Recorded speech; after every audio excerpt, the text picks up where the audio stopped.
ideia era jogar uma bomba nesse lugar, criar um grande clima de pânico e, além disso, culpar, quem sabe, a esquerda, culpar qualquer tipo de organização de esquerda por estar gerando aquela situação com o objetivo de pressionar o regime para que a transição política fosse interrompida.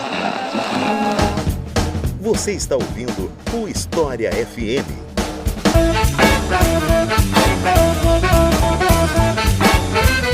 Salve, ouvintes do História FM, bem-vindos a mais um episódio desse podcast produzido pela Leitura Obriga História. Eu sou Iclis Rodrigues e hoje vamos falar sobre ditadura militar novamente, mais precisamente o terceiro episódio da trilogia sobre a ditadura no Brasil. Dessa vez pegando do governo Geisel até o fim da ditadura. E para falar sobre isso, eu trouxe dois convidados. Primeiro, um convidado que já é da casa, já apareceu várias vezes aqui, Ricardo Duve, a quem eu passo a palavra para se apresentar. Então, Ricardo, seja muito bem-vindo e fica à vontade para se apresentar para o pessoal. Olá, Iclis, olá os ouvintes do História FM. Bem, para os que não me conhecem ainda daqui de alguns episódios do História FM ou do trabalho de Estação Brasil, que é um dos podcasts do Leitura Obriga História. Meu nome é Ricardo Duve, eu sou o apresentador do Estação Brasil, o podcast de História do Brasil, que o Leitura Obriga História tem. Sou professor e pesquisador na área de História e justamente nessa parte de pesquisas, acabei, de certa forma, estudando um pouco mais, conhecendo um pouco mais justamente o período que a gente vai trabalhar hoje, e vai ser muito interessante ter essa conversa aqui com vocês. É um período que eu acho muito importante para a história do Brasil e tem ressonâncias bem evidentes no tempo presente. Vai ser bem legal essa conversa. E aqui conosco pela primeira vez, o professor Reinaldo Lon, a quem eu passo a palavra para se apresentar para vocês. Então, Reinaldo, seja muito bem-vindo e fique à vontade. Obrigado, Iclis. Minha saudação a seus ouvintes, minha saudação ao Ricardo.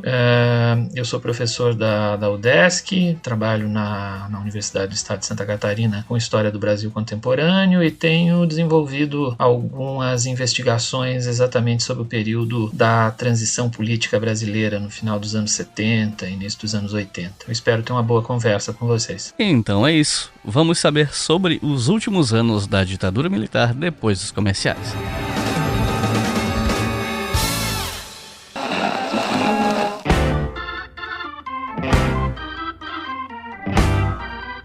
E aí, pessoal, tudo bem? Hoje nós temos o quê? Divulgação de livro, é isso aí. E o livro de hoje tem uma surpresa, mas eu vou deixar pra depois. Afinal de contas, que livro é? Eu tô falando do livro Declaração Universal dos Direitos Humanos Comentada. Esse livro foi escrito pelo professor André Sattler e pelo professor Renato Ferreira. E o objetivo desse livro, o que é? Eles pegam a Declaração Universal dos Direitos Humanos e vão fazendo comentários em cada artigo. Vão explicando, vão dando contexto para aquilo, vão esmiuçando os artigos dessa declaração. E o livro, ele é voltado não só para acadêmicos, tá? Para essa descrição pode até parecer que é, mas não. A ideia é que esse livro seja acessível para públicos mais amplos mesmo, para levar essa declaração para um público mais amplo, porque muitas vezes a gente ouve falar sobre declaração de direitos, a gente ouve falar de Constituição, mas a gente normalmente não conhece essas coisas, A gente só ouve falar, ouve um artigo ou outro avulso por aí, e normalmente só o pessoal que é de áreas específicas do conhecimento que conhece. Então,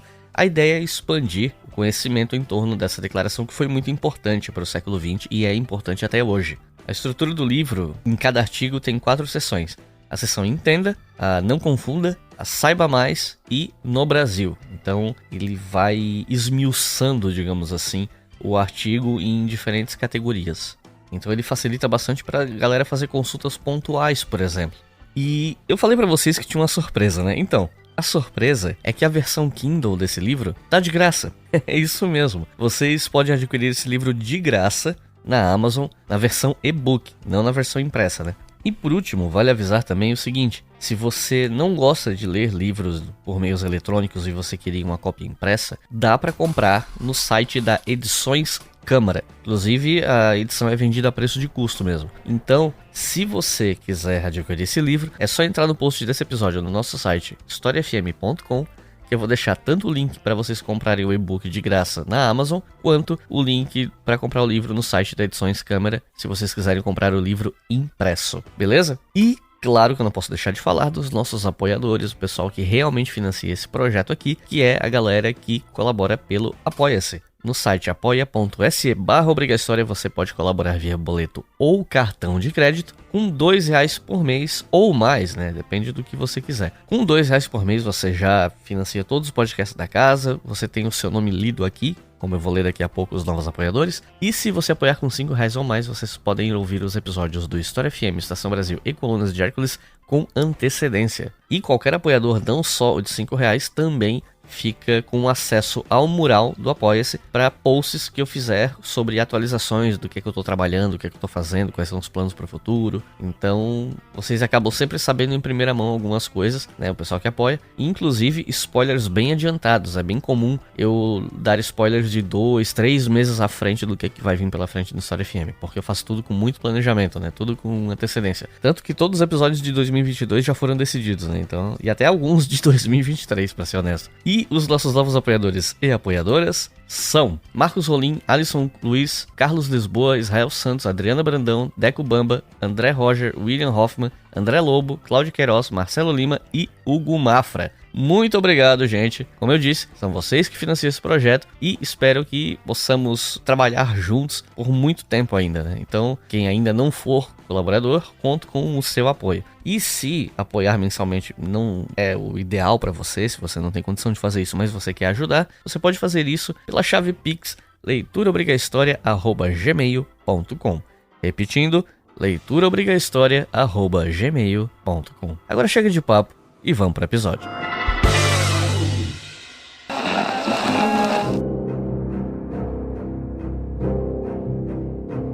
Quando o Ernesto Geisel chega no poder, o Brasil começava a se tornar aquele Brasil da inflação, da dívida externa gigantesca. E dentro do país, por outro lado, né, a luta armada de esquerda foi derrotada de vez, só que a oposição política crescia, né, dentro do que era possível ser oposição naquela época, aquela oposição mais institucional, por assim dizer. E então eu queria saber como é que estava o Brasil quando o Geisel chegou ao poder e por que a economia estava degringolando e como essa oposição política dentro da ditadura por meios eleitorais acontecia.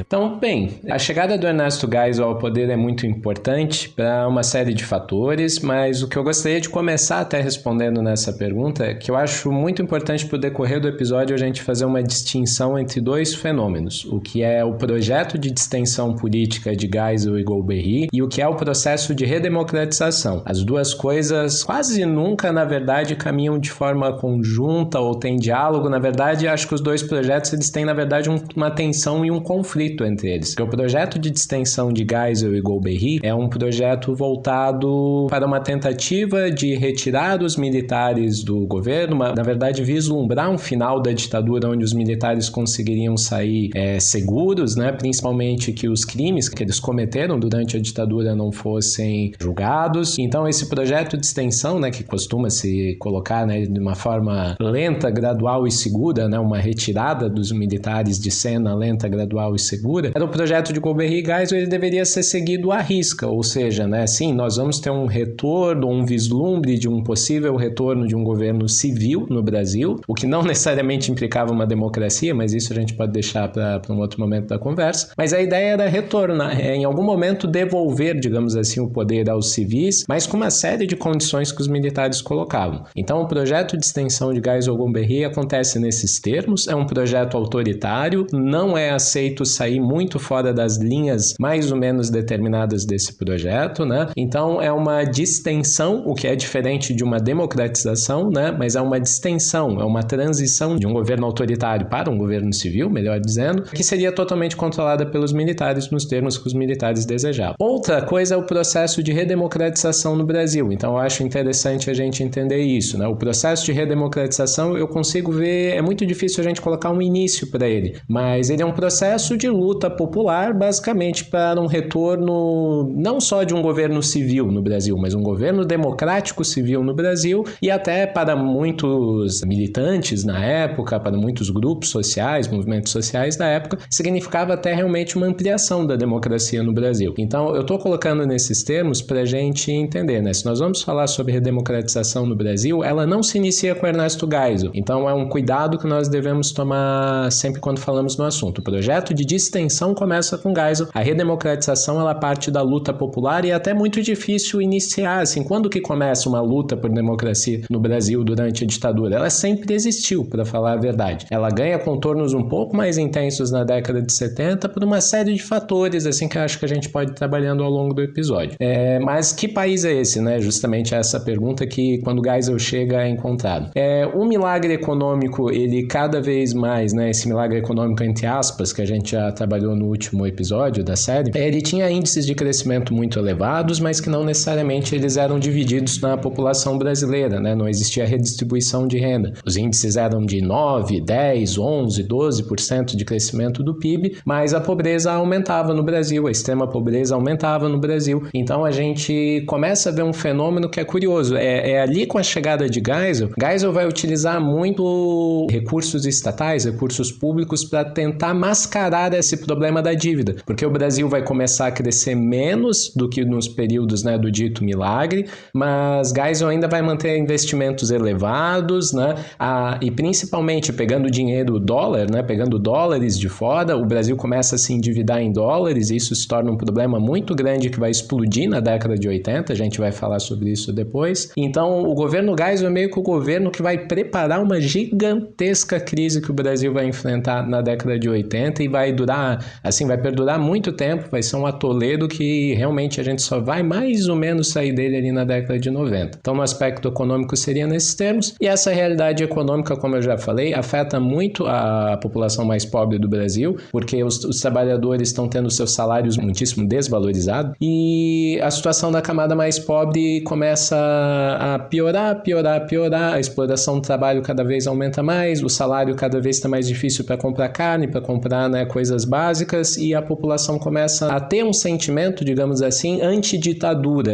No início ele é muito ainda, ele não tem um sentido muito claro, ele é anti-ditadura, ele é mais vago, e principalmente esse sentimento vai ser apropriado pelo MDB, pelo partido de oposição, pelo menos no início, vai gerar, né, um aumento de um sentimento anti-ditadura. E, por exemplo, maiores características daí é que em 1974 o MDB já começa a ter vitórias eleitorais contra os militares. E nessa época, o governo realizou várias obras que existem até hoje, né? Só que ao mesmo tempo, existem estudos que mostram que a corrupção rolava solta nesse regime, ao contrário do que os apologistas da ditadura gostam de falar, né? Então, eu queria saber que obras foram essas e qual o impacto delas no país.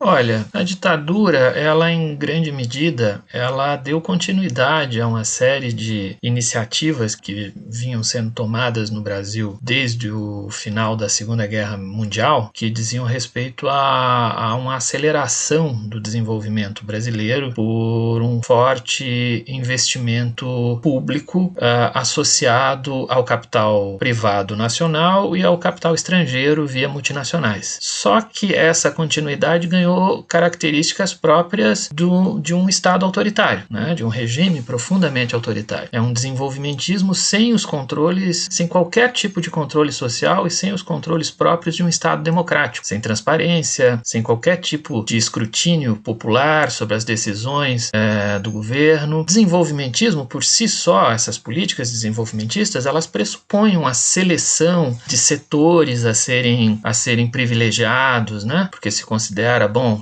vamos privilegiar aqueles setores que são os mais necessários para o crescimento econômico, enfim. Isso tende a ser bastante seletivo também em relação às diferentes empresas. Nessa seleção é preciso levar em conta, contudo, até que ponto os interesses nacionais falavam mais alto do que os interesses privados. Em geral, quando você está num ambiente democrático, você pode discutir publicamente, seja em campanhas eleitorais ou por meio da imprensa, os interesses da maioria da população estão realmente sendo levados em conta quando se resolve fazer determinada obra ou se resolve investir ou se proporcionar crédito barato, crédito subsidiado para um determinado setor econômico. Durante a ditadura, isso se tornou praticamente impossível. Não havia qualquer tipo de controle social. A oposição estava absolutamente manietada pelo regime. Os setores oposicionistas majoritários não tinham condições de exercer qualquer tipo de controle, qualquer tipo de fiscalização,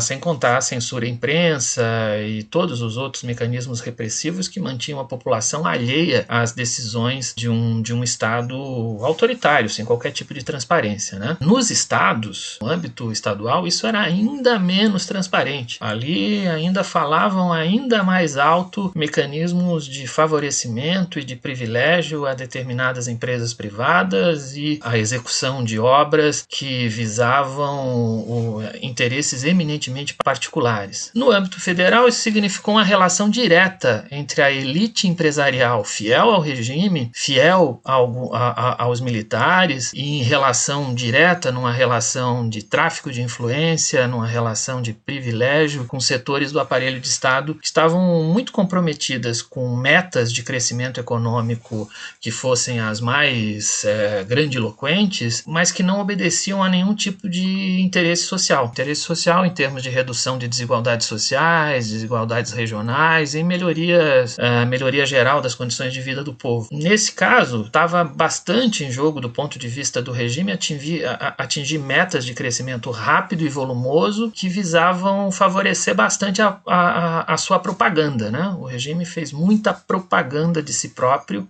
utilizando os meios de comunicação mais modernos então existentes, principalmente a televisão. A ideia era criar um ambiente favorável aos negócios capitalistas, atrair ainda mais capital estrangeiro e dizer que estava tudo ok no Brasil. E as obras elas tinham que ser as mais impactantes possível em termos de propaganda. No final do regime, os críticos vão chamar essas obras de obras faraônicas, né? A construção de uma enorme rodovia como a rodovia transamazônica, a construção da maior ponte do mundo, a ponte Rio-Niterói, a construção de estádios de futebol pelo país afora, a construção de estruturas de construção civil que pudessem impactar a propaganda e gerar um imaginário favorável ao regime. Para fazer isso, os militares aproveitaram um ambiente internacional com crédito farto, pelo menos até um bom pedaço da década de 70, e esse crédito internacional farto, depois a gente viu que endividou bastante o país, né? E esse ambiente ainda era muito favorável para quem possuísse capital estrangeiro, né? Então as multinacionais, empresas de capital estrangeiro foram muito favorecidas num processo de desnacionalização da economia. Do ponto de vista das empresas privadas, essa relação direta e absolutamente corrupta entre essas grandes empresas privadas, empreiteiras, setores industriais ligados às obras de infraestrutura, enfim, e o governo e o Estado, tornava muito viável a lucratividade, uma lucratividade que era obtida da maneira mais rápida possível, e essa relação direta era estabelecida por meio de uma relação de troca de favores, de influência, por meio junto aos militares e a políticos fiéis aos militares. Isso era, obviamente, muito bom para os empresários, péssimo para os trabalhadores, porque gerou muita concentração de renda e essencialmente corrupto, né? Era um ambiente bastante propício à corrupção. Não havia qualquer tipo de controle social e muita censura. Militares e homens de governo foram convidados, certamente, porque isso significava muita influência para essas grandes empresas, a terem assentos em cargos honoríficos, por exemplo, conselhos de administração de grandes empresas privadas, sejam nacionais ou multinacionais, e nessas empresas eles recebiam altos subsídios que complementavam os seus salários públicos, né? E muita gente ficou rica da noite para o dia. Acho que o caso mais clássico é o do general Golbery Couto Silva, que assim que saiu de um cargo do governo, teve assento no conselho de administração de uma multinacional chamada Dow Chemical, que tinha interesses diretos no polo petroquímico brasileiro. A gente ainda pode mencionar os privilégios de uma alta casta de burocratas que viviam de maneira nababesca, né? Altíssimos salários, enfim. Sem contar ainda que o aparato repressivo do Estado, que era composto por agentes de segurança, por funcionários públicos que receberam comissões, ganhos extras pagos por empresas privadas nacionais e internacionais, empresas essas que colaboravam com a repressão e que transferiam recursos, né, para esses agentes públicos, certamente em troca também de favorecimentos na hora de qualquer tipo de discussão sobre quem seria favorecido por uma determinada obra pública ou por um crédito subsidiado. Os presidentes da Bolívia, Hugo Banzer; do Chile, Augusto Pinochet; do Uruguai, Juan Maria Bordaberry; e a senhora Patrícia Nixon, representando os Estados Unidos, apresentam cumprimentos ao presidente Geisel. E como é que eram as relações internacionais do Brasil nessa época? Eu tô perguntando isso porque eu li, não lembro onde, que a chegada do governo Carter nos Estados Unidos em 1977 dificultou as relações entre o governo brasileiro e Washington, não sei se isso é real ou não. E apesar de o Brasil, na época, ser uma ditadura de direita extremamente anticomunista, por outro lado, o Brasil esteve entre os primeiros países a reconhecer as independências de Angola e Moçambique, que se tornaram independentes a partir de movimentações sociais de caráter socialista, né? Então, eu queria perguntar para vocês sobre como é que eram as relações internacionais do Brasil nessa época, especialmente pensando aí nos dois blocos da Guerra Fria. Nos primeiros anos do regime, a partir de 64, podemos dizer que até o comecinho dos anos 70, a gente tem uma fidelidade quase canina, um alinhamento praticamente automático ao governo norte-americano. Desde o governo Castelo Branco, o golpe de 64 foi patrocinado diretamente pela Embaixada dos Estados Unidos, o embaixador Lincoln Gordon teve intervenção direta no golpe, teve, digamos assim, voz na discussão sobre quem ascenderia ao poder, e o cabeça dos golpistas, o general Castelo Branco. De alguma maneira, essa relação com os norte-americanos, ela se manteve praticamente intacta no governo Costa e Silva e no governo Médici. A partir de um período que pode ser qualificado ali meados dos anos 70, os americanos, os norte-americanos, o governo norte-americano procuram, vamos dizer assim, um reposicionamento político no próprio ambiente de Guerra Fria. Não é que a Guerra Fria tenha mudado completamente, mas a maneira como os americanos vão praticar essa Guerra Fria muda. Uma série de episódios, um deles muito significativo, que foi a repercussão da intervenção desastrada no Vietnã, fizeram com que, estrategicamente, o governo norte-americano procurasse se reposicionar e quem sabe, buscar desligar a sua imagem de regimes autoritários ou que fossem regimes autoritários muito evidentes. Nessa altura, já não era mais possível deixar que a grande parte da chamada opinião pública ocidental ficasse sabendo, por exemplo, do banho de sangue que tinha ocorrido ou que vinha ocorrendo no Chile desde o golpe do Pinochet em setembro de 73. Nesse reposicionamento dos norte-americanos na Guerra Fria, a estratégia de uma política externa pautada pelo discurso dos direitos humanos vai ganhar muita consistência. E isso vai ser concretizado, ou pelo menos vai ser implementado a partir do governo do Jimmy Carter. Obviamente, essa estratégia fazia parte do jogo da Guerra Fria. Os norte-americanos empunhavam a bandeira dos direitos humanos, evidentemente buscando, inclusive, criar constrangimentos para a União Soviética. Isso significaria que os americanos ficavam com a bandeira dos direitos humanos, enquanto que os soviéticos eram apresentados não mais exatamente apenas como comedores de criancinhas, enfim, naquele anticomunismo mais antigo, mas um anticomunismo mais modernizado, em que se criticava o totalitarismo, se criticava a existência de máquinas burocráticas que impediam o exercício dos direitos humanos pelas populações. Ao fazer essa movimentação, os norte-americanos acabaram atingindo a ditadura brasileira. Obviamente, a gente não está falando exclusivamente de uma estratégia norte-americana.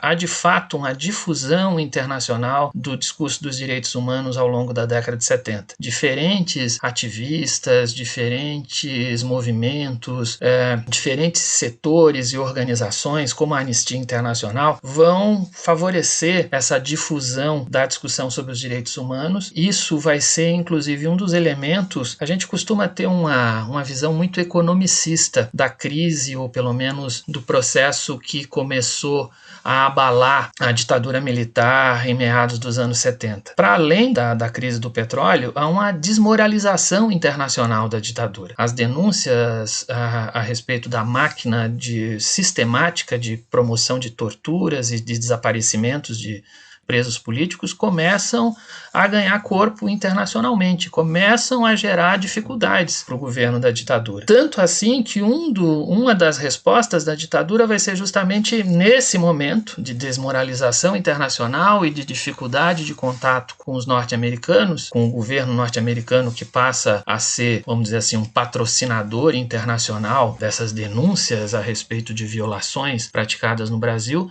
O governo brasileiro vai adotar adotar uma postura nacionalista, a defesa de uma espécie de uma nova versão de uma política externa independente, que se chamou pragmatismo responsável e ecumênico, de um ministro chamado Azeredo da Silveira, que era o ministro das Relações Exteriores do general Geisel, que visava, por um lado, ampliar parceiros internacionais num ambiente de crise do petróleo, mas também buscar, de alguma maneira, enfim, driblar as pressões norte-americanas no âmbito dos direitos humanos. Isso, de alguma maneira, significou explorar um ambiente internacional com oportunidades que se abriam com as novas nações independentes, e aí, particularmente na sua pergunta, nações recentemente independentes no continente africano, que abriam oportunidades de negócios e em relação às quais o governo brasileiro, esse governo da ditadura, não tinha nenhum constrangimento de manter relações, porque não se tratava mais de desagradar o regime português, porque o regime português, o regime político português autoritário, o regime salazarista, tinha sido derrubado em 74. Né? Durante muito tempo, o Brasil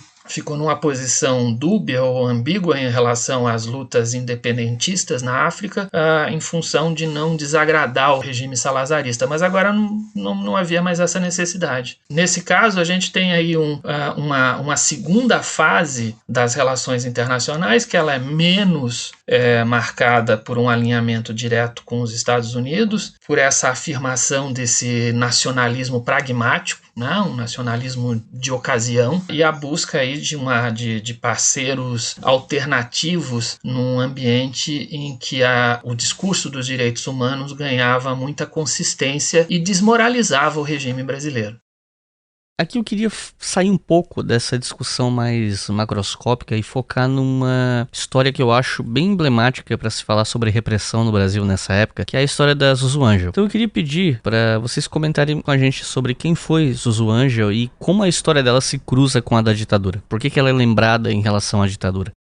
A história da Zuzu Angel é uma história complexa, assim, que tem encaminhamentos dos mais variados depois dos eventos que a gente vai falar. Mas eu acho que o mais importante é a gente colocar de forma básica os relatos principais do que até hoje sabemos que aconteceu, né? Nós temos muitas informações a respeito, mas assim, nós não temos, justamente por se tratar de uma ditadura, informação é algo que às vezes a gente pega de uma forma um tanto truncada. O que ocorre principalmente no caso da Zuzu Angel envolve o filho dela, né, chamado Stuart Edgar Angel Jones. O Stuart, ele era um estudante de 26 anos de economia na UFRJ, se não me engano, na Universidade Federal do Rio de Janeiro. Ele era filho de Zuzu Angel, né, que a gente chama esse apelido, né, esse nome artístico dela, mas o nome dela justamente era Zuleika, se não me engano, né, Zuleika Angel, alguma coisa justamente nesse termo, lembra que o primeiro nome era Zuleika, e casado com também, né, o pai do Stuart era norte-americano, ela uma brasileira, né, a Zuzu Angel, com já um certo renome no cenário internacional, pois ela era uma fashionista, podemos dizer assim, né, uma designer de moda, né,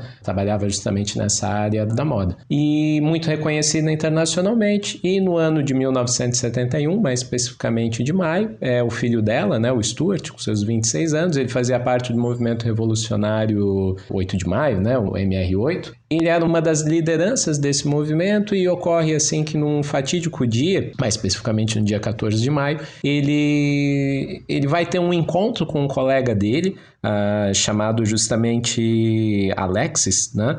E o Alexis, ao entrar o Alexis, na verdade, o Stuart não sabia, ele estava preso. E existia meio que um código entre os militantes da parte da luta armada, né? Como era o caso do MR8, deixando bem claro, que a ideia era o seguinte: a partir do momento que você é preso, que você era preso nesse caso, você deveria evitar ao máximo, ou pelo menos resistir, esse é o termo, ao máximo dar informações nas primeiras 24 horas, nas primeiras 48 horas, né? Era necessário demorar justamente um pouquinho para que fosse possível que os seus colegas, né, que os seus camaradas ali, conseguissem fugir, conseguissem traçar outros planos. E esse colega do Stuart, ele tinha sido preso, ele resiste, mas depois de um certo tempo ele ainda, inclusive dá pistas mal informadas, ele tenta desviar desviar um pouco o foco dos militares para que eles não pegassem o Stuart, né, e os colegas deles. Eles tinham um encontro marcado num determinado local e por uma série de razões ali, os militares acabam sabendo do paradeiro, sabendo desse encontro e criam uma armadilha para o Stuart. O Stuart é pego, né, nessa armadilha e principalmente é levado pela aeronáutica, né, então a aeronáutica brasileira ali, um serviço secreto ali da aeronáutica de repressão, né, da aeronáutica que acaba pegando o Stuart. Ele é levado para um desses pátios que tínhamos na época, etc e tal. O próprio colega dele, né, justamente relata uma extrema violência que é utilizada, né, com o Stuart. Ele até tem um relato no livro do professor James Naylor Green, que ele fala, assim, basicamente que o Alexis, né, ele estava cansado, assim, ele olha por cima de uma... Estava sendo torturado também, muito cansado, ele olha por cima de uma janela e consegue ver no pátio o Stuart sendo, se não me engano, amarrado, né, nos carros e os policiais amarrando o corpo dele no carro, ele basicamente seminua e tendo a sua pele arrastada assim pelo pátio. Em um certo momento colocam a boca do Stuart como se fosse mordendo o escapamento do carro e ligando, né, para ele inalar esse gás tóxico ali saindo do carburador do carro, né, assim, cenas realmente, né, típicas dos crimes da ditadura. E até onde nós sabemos, daí as informações ficam, né, um tanto desencontradas. O que nós sabemos, evidentemente, que ele é morto, né, pela ditadura, e até onde me chegam as informações, não sou um total especialista no assunto, ele provavelmente teve o seu corpo, né, jogado na Baía de Guanabara, pelo que nós sabemos, né, a aeronáutica teria levado, né, o corpo dele jogado na Baía de Guanabara. Então é isso que sabemos mais ou menos dos crimes, né, que ocorreram contra o Stuart. Só que o que justamente a ditadura, digamos, não esperava, e claro que esse tipo de coisa nunca era necessariamente programada, né, era a popularidade internacional da mãe dele, né, e os contatos que a mãe teria. A Zuzu Angel, ela era uma, né, justamente uma designer de moda muito famosa, e ela começa a utilizar alguns contatos. Dias depois, né, umas 2 semanas depois do ocorrido, um tio justamente do Stuart, né, norte-americano, a Zuzu Angel já era separada do pai do Stuart, mas esse tio ele ainda presta o serviço de ligar para a embaixada dos Estados Unidos no Rio de Janeiro, perguntam sobre justamente o Stuart, a embaixada fala alguma coisa, olha, vamos tentar averiguar, entra em contato com a polícia retorna que, olha, sabemos assim que um tal de Stuart, não sei o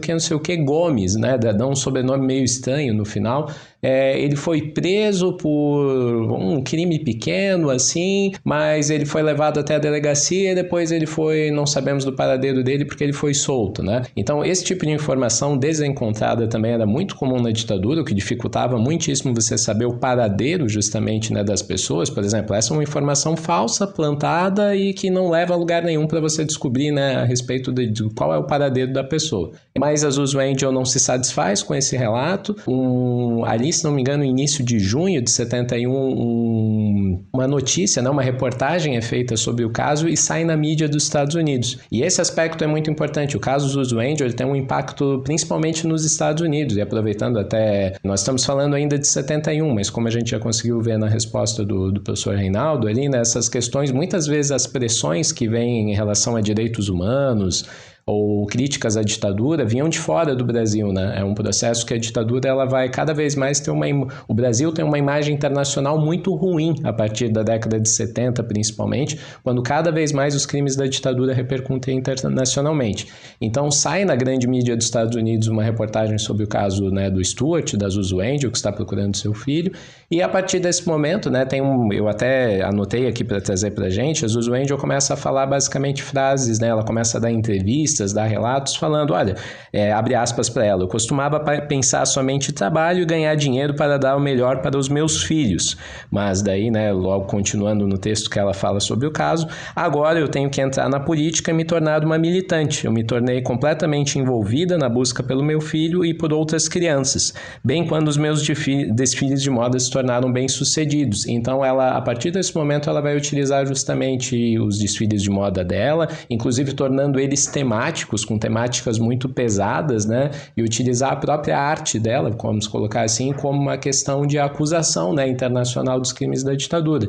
Então, e isso ali, né, a partir de 71, por exemplo, a gente estava falando do governo Carter, que é um tanto depois, alguns anos depois, mas para a gente ver como em história tudo é um processo, né, então eu acho que eu consigo até, né, aproveitando para a gente fazer essas conexões interessantes para o episódio, de ver uma paulatina, progressiva, perda de credibilidade do Brasil no cenário cenário internacional e muitíssimo relacionado com os crimes da ditadura militar que repercutem justamente no mundo inteiro, né? Para dar como último exemplo dessa perda de credibilidade da ditadura, a gente tinha um dos eventos talvez mais famosos, seja uma entrega de um dossiê, né, justamente para o Papa, né, um dossiê levado até o Vaticano para apontar diversos crimes que a ditadura militar estaria praticando contra a sociedade civil brasileira e até mesmo, né, alguns padres, né, que são brutalmente mortos durante a ditadura. Parte da Igreja Católica Brasileira adota uma postura pela luta dos direitos humanos, a favor da luta pelos direitos humanos, contra as ditaduras, contra os crimes. Então, ali na década de 70, talvez o caso Zuzu Angel seja emblemático de uma ampliação da luta por direitos humanos no Brasil e nos Estados Unidos, que, querendo ou não, vai desaguar, vai ser ampliada, vai ganhar novos contornos, justamente, né, como o professor Reinaldo estava comentando, no período do governo Carter e questões muito específicas que ele já, né, apresentou para nós de luta por direitos humanos na segunda metade da década de 70. Você está ouvindo o História FM.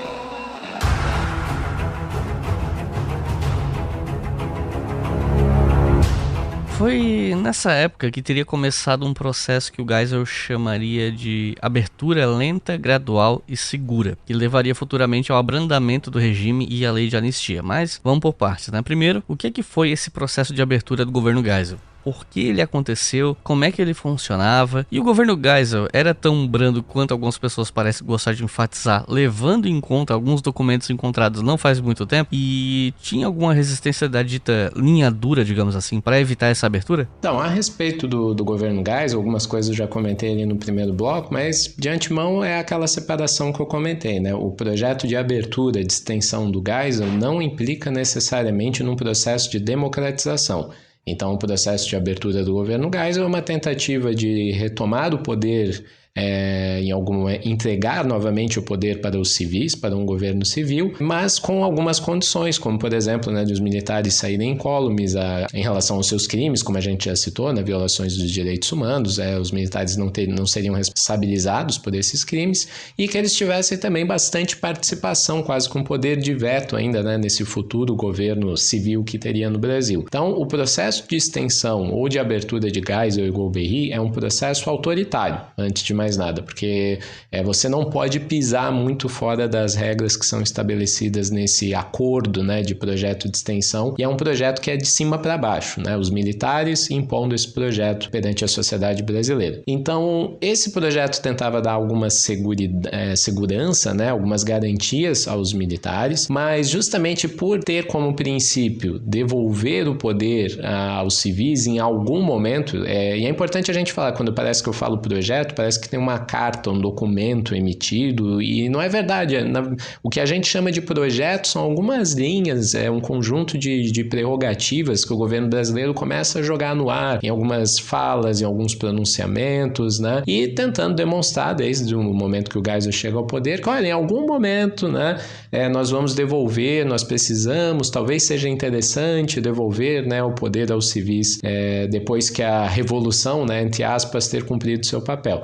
Só que mesmo essas ideias, essas prerrogativas, e por mais que elas fossem muito asseguradas de forma dura pelos militares, de forma autoritária pelos militares, isso gerou resistência por parte de alguns núcleos dentro do governo. Nós temos o caso talvez mais emblemático do ministro Silvio Frota, né, que entra em conflito direto com o Geisel, o talvez representante máximo assim, do que a gente convencionou chamar, né, de linha dura. Né? Linha dura basicamente seria os militares mais fanáticos por um anticomunismo típico da Guerra Fria, pela uma ideia de que os governos civis não prestam para nada, políticos são todos corruptos, só os militares sabem o que é melhor para o Brasil, quase todo mundo é comunista, aqueles fanatismos, ufanismos, assim, exageros típicos do período da Guerra Fria. E Silvio Frota entra em conflito com Geisel, né? Era o seu ministro do Exército, que chamávamos na época, né? Esse conflito se dá entre os dois e o Geisel acaba vencendo esse conflito, né? Acaba meio que exonerando, né? Tirando do cargo o Silvio Frota. O Silvio Frota esperneia, lança protestos, né? Na esfera pública, assim. E esse confronto é dado com o Geisel vencendo. O Geisel ainda tem algumas disputas ali internas com outros ministros, mas ele tenta meio que impor, né? A ideia de que não, o projeto projeto de extensão segue forte, a despeito de mesmo alguns militares extremamente radicalizados não gostarem dessa ideia. Inclusive, acho que em certa medida, às vezes eu gosto de relacionar essas coisas, né? Me parece que nesse contexto o atual presidente Jair Bolsonaro poderia ser perfeitamente colocado dentro desse grupo frotista, digamos assim, né? De Silvio Frota. Essa ideia de que a redemocratização brasileira nem a redemocratização seria, né, justamente esse conjunto de lutas populares que estamos falando. Mas a própria abertura, a sinalização de um retorno a um governo civil não era bem vista por vários desses cães de guarda da ditadura, digamos assim. Então, como a gente pode ver, né, existia esse núcleo ainda muito resistente e principalmente algo que, como você coloca na sua pergunta, né, de que o governo Geisel, então, ele era favorável a uma abertura, ele era um governo que queria um progresso para o país, que vislumbrava civis novamente governando o Brasil. Então, parece ser um governo menos pior, um governo que estaria encaminhando os degraus para uma democratização no Brasil. Esse é o ponto que a gente realmente não pode entrar nessa aventura, né, nessa argumentação que é muito exagerada e muito mais cheia de mitos do que propriamente verídica. O início do governo Geisel já demonstra uma tensão, na verdade é uma tensão que a gente tem que trabalhar com muito cuidado, porque no início do governo Geisel nós temos dois eventos que chamam muita atenção, que ocorrem ali em 75 e 76, né? A morte, né, o assassinato de Vladimir Herzog, né, então um jornalista de origem iugoslava, né, trabalhava no Brasil, fazia parte, de certa forma, do PCB, do Partido Comunista Brasileiro, só que não tinha uma atuação em prol de luta armada, ímpetos revolucionários, uma ameaça para o Brasil, algo do tipo. Inclusive, o próprio Herzog, um jornalista, trabalhava dentro da TV Tupi e, né, um cidadão como qualquer outro, ele é convidado, né, aquele convidado muito, entre aspas, a comparecer no segundo Exército Brasileiro, ali, né, no batalhão do segundo Exército, ali em São Paulo, no DOI-CODE, e ali, basicamente, para tentarmos resumir a história, acho que muitos conhecem, mas caso não venham conhecer, Vladimir Herzog é torturado, ele é morto, a versão que a ditadura coloca para o público é que ele teria cometido suicídio, inclusive uma foto, talvez das mais famosas, né, do período da ditadura militar, mais ou menos conhecida, com Herzog, né, com um cinto, né, amarrado ao pescoço, só que esse cinto está amarrado a meio que uma janela, algo assim nesse sentido, que não demonstra uma altura passível dele conseguir ter se enforcado. Tem vários detalhes ali muito estranhos nessa fotografia que começam a gerar suspeita, assim, e antes de mais nada, o fato de Herzog ser judeu chama muita atenção. O próprio suicídio é muito não diria mal visto, mas uma pessoa que comete suicídio dentro de certas interpretações do judaísmo, ela não pode ser enterrada em solo sagrado, digamos assim, né? Caso Herzog tivesse cometido suicídio, coisa que ele não fez, ele não poderia ser enterrado, digamos, num cemitério como, né, os seus iguais. E isso tudo começou a gerar uma certa polêmica. Inclusive, nós tivemos defesas da comunidade judaica no Brasil que, olha, pelas informações que nós estamos tendo, por tudo que parece, pelo que nós conhecemos de Herzog não cometeu suicídio. Herzog foi morto pela ditadura militar. Nós temos um embate muito grande, então, entre essas versões do governo e versões da comunidade judaica, de grupos militantes dos direitos humanos, né, que passam a defender que não, Herzog não cometeu suicídio, ele foi morto.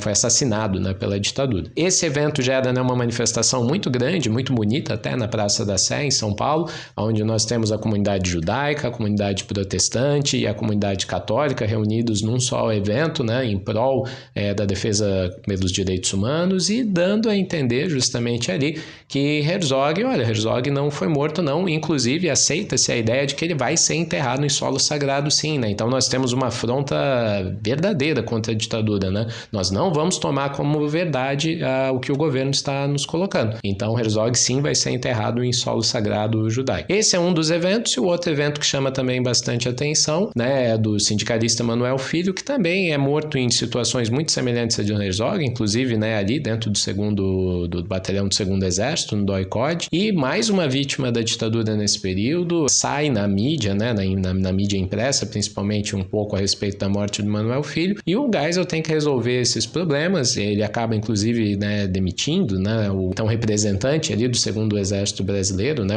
chefiando ali o Exército Brasileiro, e tenta dar meio que, como é que eu posso colocar? Ele tenta colocar a culpa, de certa forma, de que, olha, na verdade o que está acontecendo é que nós aqui do alto escalão militar, nós não estamos tendo controle do que esses cães de guarda, né, estão fazendo ali nos porões da repressão. Então Geisel estaria tentando discipliná-los, né? Geisel estaria tentando tentando colocar ordem novamente entre o que esses cães de guarda da ditadura fazem. Esse argumento é o que a gente tem que tomar uma série de cuidados, porque o próprio governo Geisel sabia muito bem o que era feito nos porões da ditadura. Esses dois exemplos que eu dei são os mais famosos, por isso que a gente chama atenção, mas o que o Partido Comunista Brasileiro foi caçado durante o governo Geisel é notório, assim, não só notório, mas é ostensivo, assim, né?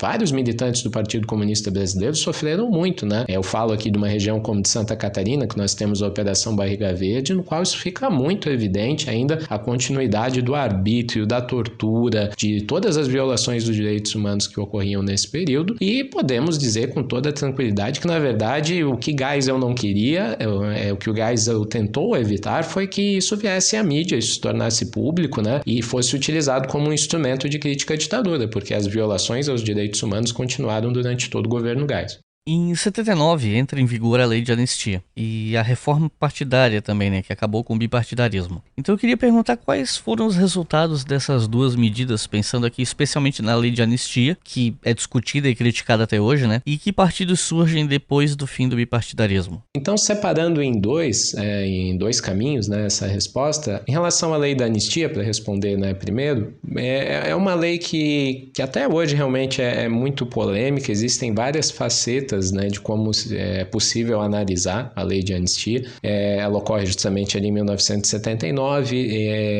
Os debates a respeito de como implementar uma lei de anistia, eles são muito intensos nesse período. Nós temos, né, grupos de campanha pela anistia, né, de mães pela anistia. Nós temos, né, o movimento feminista é muito importante nesse momento, ali em 1979. Então, a gente poderia falar muito sobre as próprias campanhas, né, em prol da anistia. Mas talvez o aspecto mais polêmico da lei que de fato é implementada, e é importante a gente colocar que é uma lei que o governo obtém uma vitória importante, o governo ditatorial obtém uma vitória importante, é que a anistia ela vai não só abraçar, digamos assim, ou contemplar, que é o verbo mais correto, não vai só contemplar os militantes de esquerda, os militantes que se envolveram em atos como sequestros, como assaltos a banco, como porventura até mesmo, né, se envolveram em crimes mais pesados durante o período da ditadura, enfim, não vai só abraçar esses ditos, entre aspas, terroristas políticos, né, numa linguagem que o governo utilizava na época. Ela também vai contemplar agentes do governo. Então, justamente agentes do governo que estavam envolvidos em atos como tortura, como homicídios, como desaparecimentos, né, e todo tipo de violações dos direitos humanos que foram cometidas durante a ditadura. Então, esse aspecto acaba se tornando um tanto polêmico, porque a nossa atual lei de anistia, ela de certa forma relativizou ou de certa forma equiparou os dois tipos de violências como se elas fossem equiparáveis, como se elas tivessem o mesmo peso, como, né, se ações cometidas por uma estrutura gigantesca de repressão que é o Estado brasileiro tivesse a mesma força, a mesma proporção de violência, de capacidade de atacar o seu inimigo, no caso, do que esses pequenos grupos, né, de luta armada que nós tínhamos no Brasil, muitas vezes muito desarticulados em vários aspectos e que tentavam, né, até muito inspirados por um certo romantismo, e aqui eu nem estou fazendo necessariamente um julgamento de valor, assim, mas os próprios militantes desse período falam, né, se inspiravam muito num certo romantismo heróico, assim, do militante que vai enfrentar, né, com seus camaradas todo um governo, todo um aparato estatal, quando muitas vezes nós vemos que os conflitos eles se tornam desproporcionais. E a história da luta armada no Brasil, do ponto de vista pragmático, de um embate mesmo, ela é uma história de derrota, antes de mais nada. É uma questão muito curiosa de nós vermos e de nós analisarmos, porque o Brasil acaba tomando um caminho diferente do que, por exemplo, a Argentina tomou. O Chile vive rediscutindo ainda, né, a sua lei de anistia, mas também existe a justiça de transição, foi muito mais discutida no Chile e principalmente na Argentina do que no Brasil.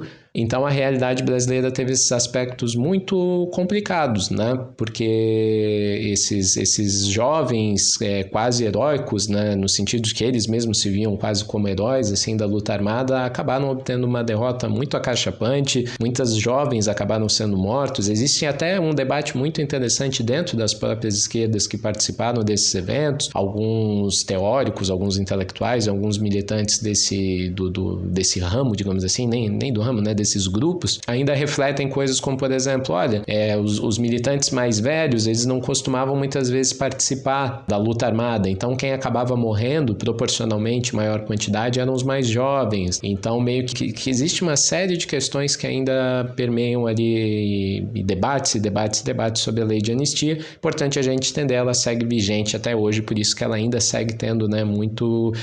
durante a Comissão Nacional da Verdade, existia um debate muito grande se essa lei deveria ser revista ou não. Infelizmente, ou né, do meu ponto de vista, evidentemente, infelizmente ela acabou não sendo revista, mas ela gera polêmicas até hoje. Em relação à reforma partidária, também no ano de 1979 ela é colocada. Ela basicamente é uma reforma que ela é implementada. É curioso, porque na verdade era um pedido dos próprios grupos de oposição que o bipartidarismo chegasse ao fim, pois acreditava-se que, com razão, né, que seria mais democrático a existência de muito mais partidos, de um pluripartidarismo e não só de um bipartidarismo entre Arena e MDB, mas a ditadura faz um ótimo uso desse pedido das oposições, falando que, olha, então, interessante, né? Vocês querem mais partidos? Ótimo, mais partidos vocês terão. E é uma estratégia, acaba sendo utilizada de forma muito estratégica pela ditadura, porque o antigo Arena se mantém quase que uníssono no PDS, o novo partido da ditadura, digamos assim, que vai defender o governo, enquanto que o MDB, que obteve boas vitórias eleitorais em 74 e também ótimos resultados nas eleições de 78, ou seja, o MDB estava crescendo, o MDB com todos os seus defeitos, virtudes, o que a gente pode salientar, mas o MDB ele conseguia unir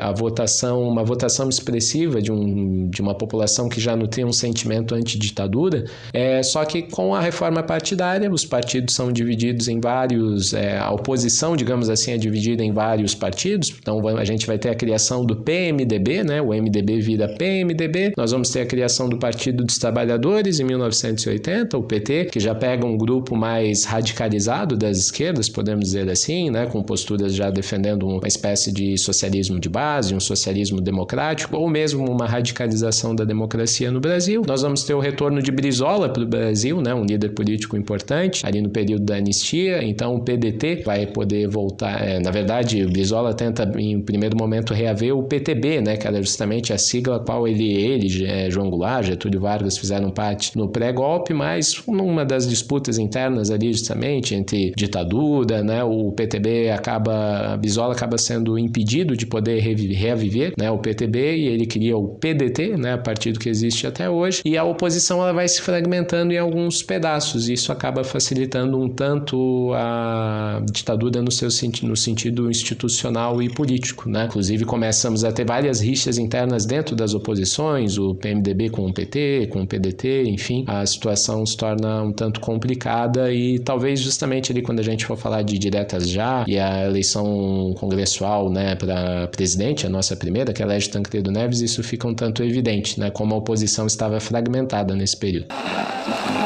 Para mim é um ato terrorista contra o show 1º de maio, contra o dia do 1º de maio, entende? Eu acho contra o povo brasileiro, independente da música que se toque, independente de tudo. Seria mais um manifesto desfavorável à abertura? Ah, claro.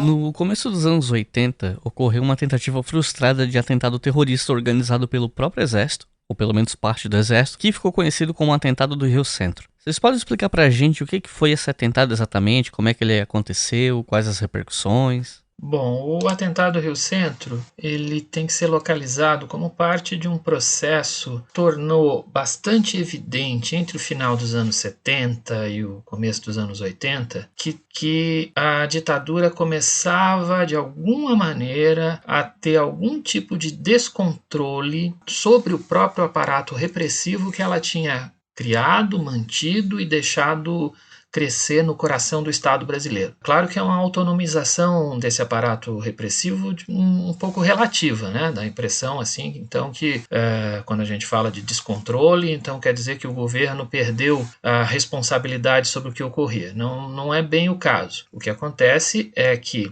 os agentes repressivos, eles passaram a atuar, ou melhor dizendo, eles já atuavam desde o início do regime com um grau de autonomia bastante acentuado, que seria próprio dos sistemas de vigilância, controle e repressão que o Estado manteve, justamente para tornar mais eficaz a repressão. O que acontece entre os anos 70 e os anos 80 é que a gente vai ver uma manifestação, uma mobilização mais radical desse aparato repressivo no sentido de se opor, de alguma maneira, a algumas das iniciativas que envolviam a transição política e que envolviam a chamada abertura política. Esse aparato repressivo, ele tinha sido criado desde o início da ditadura, né? Já logo depois do golpe, mas entre 68 e 69 a gente tem ali um biênio, a gente tem 2 anos muito significativos, né? O regime buscou controlar o que muitos autores chamam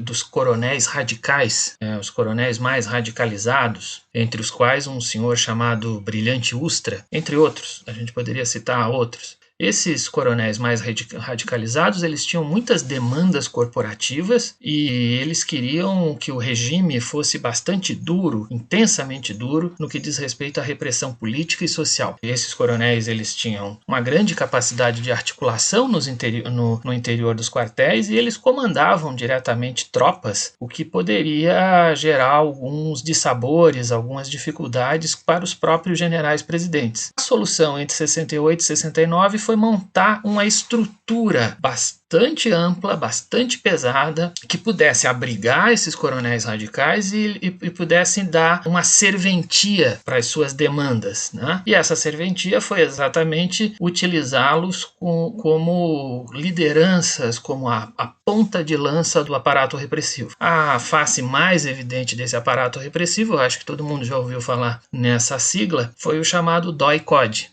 A criação do DOI-CODE, a partir do final dos anos 60, início dos anos 70 e demais instrumentos de repressão, e aí eu quero acentuar, são instrumentos de repressão muito pesados e muito caros, pagos pelo contribuinte, pagos com dinheiro público, que envolviam treino, que envolviam compra de tecnologia, que envolvia a manutenção de estruturas físicas para o serviço de repressão política e para o serviço de repressão social e para promover o desaparecimento, para promover a morte e o desaparecimento de cidadãos brasileiros. Nessa montagem, o regime mobilizou centenas de agentes repressivos. Esses agentes repressivos eram agentes públicos do sistema de segurança, seja da Polícia Civil, seja da Polícia Militar, seja das Forças Armadas, e esse pessoal começou a melhorar a sua vida, né? Eles ganhavam muito dinheiro, eles recebiam comissões, eles recebiam melhores salários, melhores condições de vida, eles tinham oportunidades de ganhar dinheiro por fora, como eu já falei, recebendo dinheiro de empresas privadas. Há o caso bastante notório de um empresário do chamado Grupo Ultra, que era um financiador bastante entusiasmado do aparato repressivo. O Henning Boylissen era o nome dele. E há o caso notório de provavelmente o agente mais conhecido, o Sérgio Paranhos Fleury, que tinha, vamos dizer assim, sinais externos de riqueza, apresentava sinais externos de riqueza muito superiores àquilo que um delegado de polícia podia ganhar. Bom, as promessas de distensão, de abertura política eram ameaçadoras para muitos desses setores. Ameaçadoras tanto do ponto de vista político, porque evidentemente eles estavam doutrinariamente, ideologicamente comprometidos com aquela estrutura de repressão e com essa extrema-direita desses coronéis radicalizados que a ditadura abrigou no aparato repressivo, mas também do ponto de vista material. Em particular, essas promessas de distensão e abertura pareciam ser ameaçadores para aqueles setores que alguns especialistas vêm chamando de segunda linha dura, ou a gente poderia chamar uma segunda geração de repressores que começou a atuar no final dos anos 70. Eram oficiais que começaram as suas carreiras militares durante a ditadura. Não eram oficiais que tinham começado as suas carreiras antes de 64. Eles começaram durante a ditadura. Muitos deles em meados dos anos 70. Oficiais que em meados dos anos 70 estavam em academias militares brasileiras, entre outras estruturas de então. Esse pessoal via a possibilidade de abertura como uma ameaça a uma carreira no interior do aparato repressivo, a melhoria das suas condições de vida e uma ameaça política. Afinal de contas, todos eles estavam ideologicamente comprometidos com aquilo tudo. Durante o processo de transição política, e aí é muito importante acentuar aquilo que o Ricardo já respondeu, é preciso diferenciar a transição política de democratização, mas durante a transição política há um processo mais acentuado de mobilizações sociais, de mobilizações políticas, de lutas populares, essas sim tendentes a aprofundar a democratização. E exatamente essas lutas populares, essas lutas sociais é que vão ser o alvo dessa segunda geração de repressores ou desses segmentos muito incrustados no aparato de Estado que atuavam na repressão política. E esse pessoal vai começar a atuar no final dos anos 70 de uma maneira muito semelhante como eles tinham atuado no final dos anos 60. No final dos anos 60, esse pessoal tinha criado todo um clima de pânico, especialmente de pânico político, de pânico social, em torno do que seria a ameaça comunista ou a ameaça da guerra revolucionária. E esse pânico vai ser disseminado por uma série de atentados, de explosões, de bombas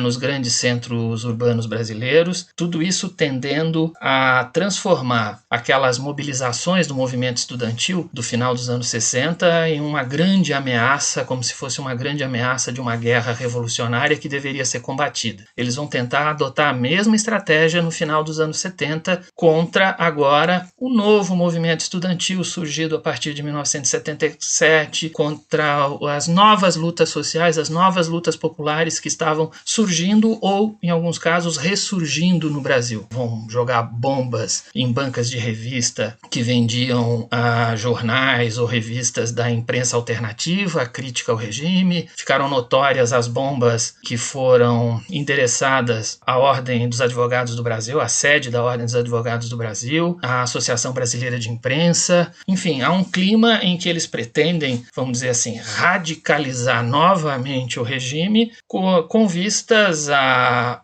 impedir a transição política, evidentemente, ou pelo menos a controlar a transição política, mas principalmente a evitar a democratização do país. Uma democratização que dependia menos da transição política, dependia mais das lutas sociais, da disseminação do discurso dos direitos humanos, das denúncias às violações cometidas pelo regime, enfim. E uma oportunidade a mais para que esse clima de pânico pudesse ser disseminado, ela surgiu no 1º de maio de 1981. Foi planejado um atentado a um show musical que reunia cantores, artistas muito ligados à esquerda, à música de protesto, à música de intervenção, naquele comecinho dos anos 80, e que estava ocorrendo numa casa, num centro de eventos chamado Rio Centro, no Rio de Janeiro. A ideia era jogar uma bomba nesse lugar, criar um grande clima de pânico e, além disso, culpar, quem sabe, a esquerda, culpar qualquer tipo de organização de esquerda por estar gerando aquela situação com o objetivo de pressionar o regime para que a transição política fosse interrompida ou fosse redirecionada de alguma maneira. Naquele episódio, felizmente, o episódio não saiu da maneira como eles tinham planejado. A bomba aparentemente explodiu antes do tempo. Ela explodiu no carro dos agentes que estavam designados para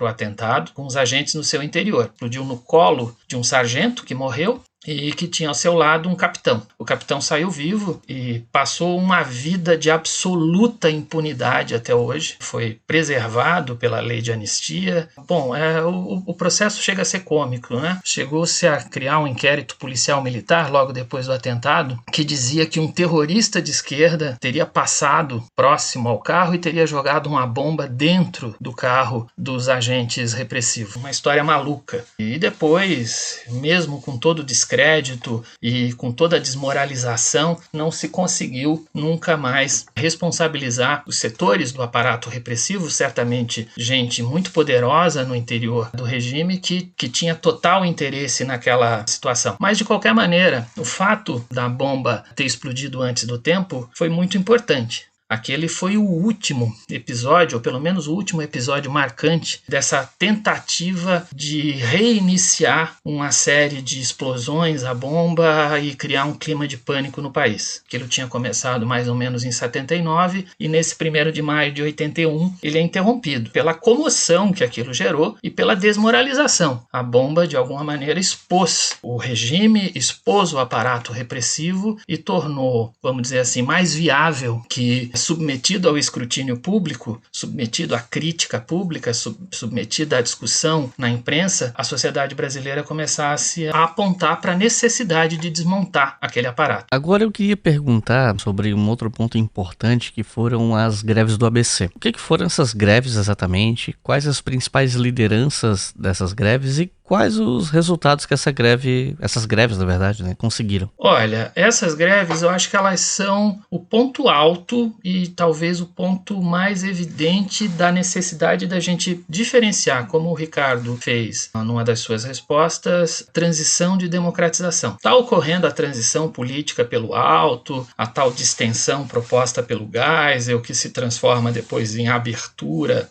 proposta pelo Figueiredo, e negociações de cúpula, mas está ocorrendo uma democratização pela base da sociedade brasileira. Essa democratização pela base da sociedade brasileira tem muito a ver com a emergência do que depois os teóricos vão chamar de novos movimentos sociais, movimentos que são organizados de uma maneira horizontal, diferentes do que preconizava a esquerda tradicional, uma esquerda centralizadora. A gente não tem estruturas centralizadas e a gente tem uma mobilização exatamente na base da sociedade e não de vanguardas políticas ou culturais. E essa base da sociedade é constituída por camponeses, é constituída por operários, é constituída por movimentos de mulheres, todo um conjunto de lutas populares que vão denunciar a carestia, que vão denunciar o desemprego e, particularmente no caso do movimento operário, vão denunciar uma estrutura sindical absolutamente comprometida com o regime desde 64. É o surgimento do chamado novo sindicalismo brasileiro. Entre 1977 e 1978, nas negociações coletivas envolvendo os salários, num ambiente de compressão salarial, num ambiente em que o governo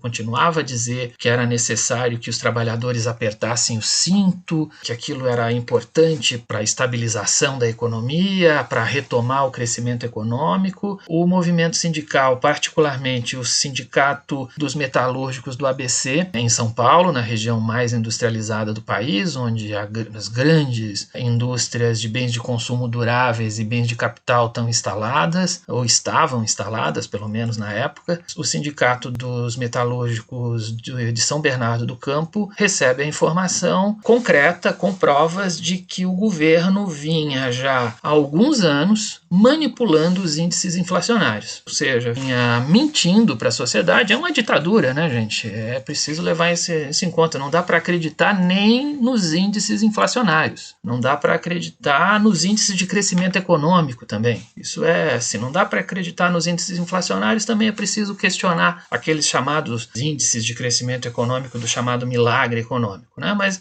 enfim, há provas muito concretas de que o governo vinha manipulando os índices inflacionários e jogando a inflação para baixo e, portanto, tornando muito mais difícil, num ambiente ainda autoritário, enfim, que os trabalhadores conseguissem melhores ganhos nas suas negociações. Isso vai ser a junção, portanto, dessa série de processos que estão ocorrendo pela base da sociedade, que a gente não sabe exatamente quando começam, mas que eles emergem de alguma maneira. e emergiram em 1978, ainda no final do primeiro semestre de 1978, na greve da empresa Scania, dos trabalhadores da empresa Scania, que depois se alastra para toda a região do ABC. Isso vai se repetir nos anos seguintes, em 1979, em 1980, e vai transformar São Bernardo do Campo, em algum momento, se chegou a usar a expressão República de São Bernardo, quer dizer, o centro político e social do país foi de alguma maneira direcionado para prestar atenção para o que trabalhadores pobres, trabalhadores manuais, trabalhadores da base do chamado chão de fábrica tinham a dizer. Não eram mais sindicalistas que já estavam na estrutura sindical há anos e que não tinham mais contato com a base. Enfim, eram sindicalistas muito jovens, sindicalistas que tinham crescido no ambiente da ditadura e que tinham um contato direto com os seus colegas, com os seus companheiros, né? E esse contato era feito por meio de organizações sociais que envolviam não só o ambiente de trabalho, mas envolvia discussões sobre melhorias nas condições dos bairros operários, envolviam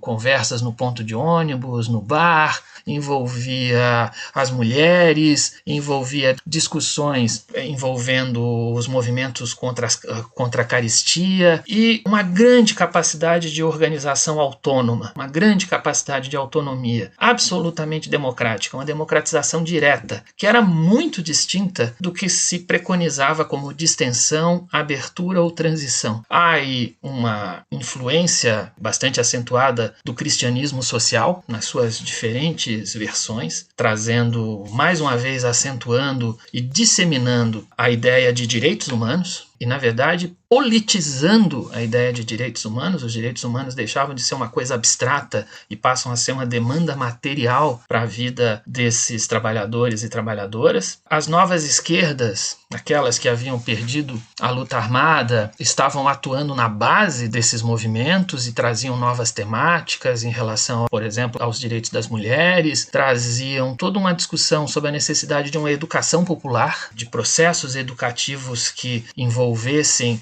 os grupos populares e que politizassem a vida, politizassem o cotidiano. A ditadura, com os seus instrumentos de propaganda, com os seus instrumentos de repressão, buscava a todo custo despolitizar a sociedade, passando mensagens absolutamente despolitizadoras em torno dos problemas brasileiros e daquelas grandes obras e daquelas obras faraônicas, né? Então, há todo um movimento de politização da sociedade, de politização do cotidiano. Isso vai ter importantes resultados. Os resultados são talvez de um alcance menor do que a gente poderia desejar. As estruturas políticas já estavam se movendo no sentido de estabelecer uma transição pelo alto, uma transição transada, como o Florestan Fernandes chamou, mas vai ser muito importante para ampliar a base dos movimentos sociais e para criar uma verdadeira cultura reivindicativa no Brasil, reivindicativa e associativa.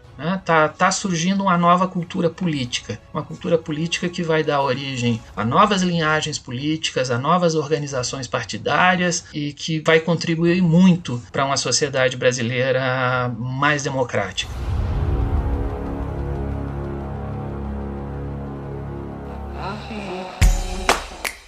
Se você quiser colaborar com o História FM, você pode fazer isso via Pix, usando a chave leituraobrigahistoria@gmail.com. E assim você colabora para manter esse projeto educacional gratuito no ar.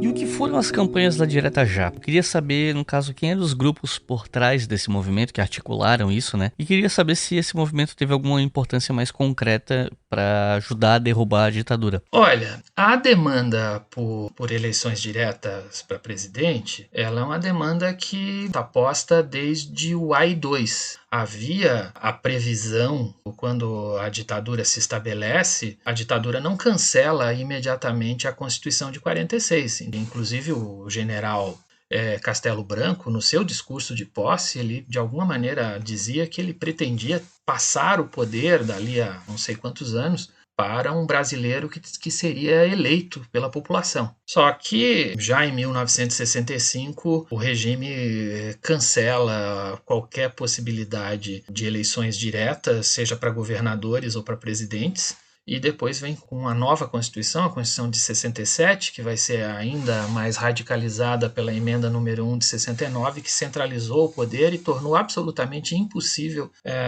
e que inviabilizou qualquer tipo de eleição direta. O regime criou métodos internos, métodos próprios para fazer a sucessão presidencial entre os generais, né? Entre os generais que formavam a cúpula do regime. Então, logo o regime impõe o ato institucional número 2, que acaba com as eleições diretas. A partir de 66, 67, uma frente oposicionista chamada Frente Ampla tenta se articular, né? Envolvendo as grandes figuras políticas de então, reunindo inclusive antigos adversários em nome da bandeira da necessidade de uma constituição democrática, de anistia e até, obviamente, de restabelecimento das eleições diretas. Foi a Frente Ampla, ela reuniu Carlos Lacerda, reuniu João Goulart, reuniu Juscelino Kubitschek, e vários deles adversários, mas o regime não aceita nenhuma reivindicação desse tipo, põe a Frente Ampla, caça definitivamente os direitos políticos de todos os integrantes da Frente Ampla e torna impossível qualquer mobilização nesse sentido. A partir do final dos anos 70, essas mobilizações elas são retomadas, né? Acho que é muito importante nesse caso mencionar o movimento brasileiro pela anistia, que começa como um movimento liderado pelas mulheres. Em princípio é um movimento feminino pela anistia, assim como na Argentina depois, né, que vai ser conduzido pelas mulheres, toda a denúncia em torno da violação dos direitos humanos pela ditadura argentina. Também no Brasil, antes da Argentina, são as mulheres que começam essa mobilização ganha as ruas, e essa mobilização faz parte de um processo, esse sim, de democratização da sociedade brasileira, enquanto se desenrolava a tal da distensão política do Geisel. Essas mobilizações de rua e essas negociações da transição política, em algum momento elas se tocam, o regime é obrigado a tomar algumas medidas, a se adiantar para evitar que essas mobilizações sociais de alguma maneira saíssem do seu controle. O regime impõe uma lei de anistia, que não era exatamente a anistia preconizada pelo movimento brasileiro de anistia, mas isso já dá conta que algumas demandas sociais começam a ser admitidas. Há acordos, e esses acordos políticos pelo alto vão envolver, por exemplo, o restabelecimento das eleições para governador. E no final de 1978, o general Geisel ele cancela os efeitos do AI-5 e a partir de 1979 começa uma reforma partidária, que o Ricardo já mencionou, e toda uma discussão que vai envolver o retorno das eleições diretas para governador. Essas eleições diretas para governador em 1982 animou bastante os setores da oposição, mas ao mesmo tempo trouxe uma grande preocupação. Animou, evidentemente, porque pela primeira vez, desde 64, os setores oposicionistas podiam efetivamente governar estruturas do Estado brasileiro, governar o Estado de São Paulo, governar o Estado do Rio de Janeiro, governar o Estado de Minas Gerais, entre outros. Mas, por outro lado, trouxe uma grande preocupação. A intensificação da crise econômica ao longo do governo Figueiredo. O governo Figueiredo não conseguiu reativar o crescimento econômico e não conseguiu controlar a inflação, e o Brasil estava vivendo numa virtual situação quase de estagflação, uma situação que reunia estagnação econômica com inflação, com descontrole dos preços, e um processo acelerado de degradação da economia que gerou um desemprego em massa entre 82 e 83. Essa situação fazia com que o país, que se apresentava como um país quebrado, tivesse que recorrer ao Fundo Monetário Internacional. E você sabe que o Fundo Monetário Internacional, já nessa época, para propor ou para aceitar para sentar com o país e apresentar alguma ajuda que viesse a estabilizar a economia, o fundo impunha um receituário que depois a gente começou, alguns anos depois, a gente conheceu como receituário neoliberal. Esse não era um nome que circulava entre 82 e 83, mas era o receituário do Fundo Monetário Internacional, que envolvia cortes sociais, cortes em investimentos, cortes em estruturas públicas. Olha, esses cortes já vinham num momento em que a população, a maior parte da população, da classe trabalhadora, sofria intensamente com a crise econômica. Isso significou a explosão de revoltas populares pelo país afora. O ano de 83 é um ano de muita mobilização popular. E os governadores de oposição se viam na necessidade eles eram os governadores, eles eram aqueles que tinham o comando das polícias militares. Em diferentes situações, esses governadores se viam na necessidade de assumirem o papel de repressão social. Aí a gente tem várias interpretações possíveis, né? O que eu gostaria de chamar a atenção aqui é que, em certa medida, esses setores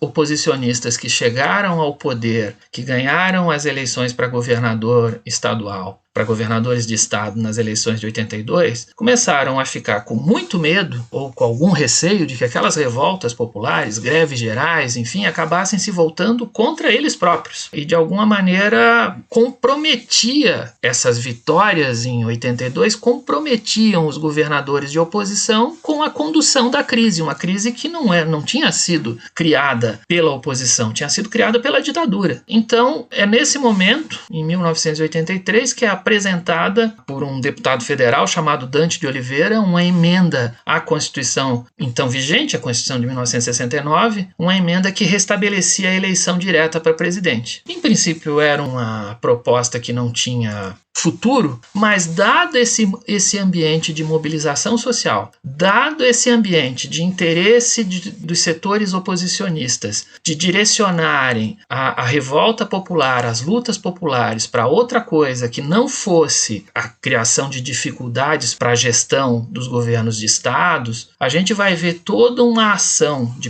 dos partidos políticos de oposição mais hegemônicos, particularmente o agora nesse momento chamado PMDB, para transformar a mobilização em torno da emenda Dante de Oliveira numa mobilização massiva, lotando as praças das principais capitais do país, comícios memoráveis, comícios que duravam horas, com centenas de milhares de pessoas nas grandes cidades, numa mobilização de rua que evidentemente era favorecida pelo clima de abertura política, né? Mas também por essa predisposição dos governadores de oposição a dizer o seguinte: olha, essa crise que está aí não é minha, essa crise que está aí é do governo, o governo que se vire. Vamos botar o povo na praça, para o povo, ao invés de ficar protestando na frente do palácio do governo e provocando algum tipo de mobilização que pudesse sair do controle, inclusive da oposição, para que esse povo passasse a reivindicar eleições diretas para presidente. Eleições diretas que passaram a ser vistas e que eram vendidas, então,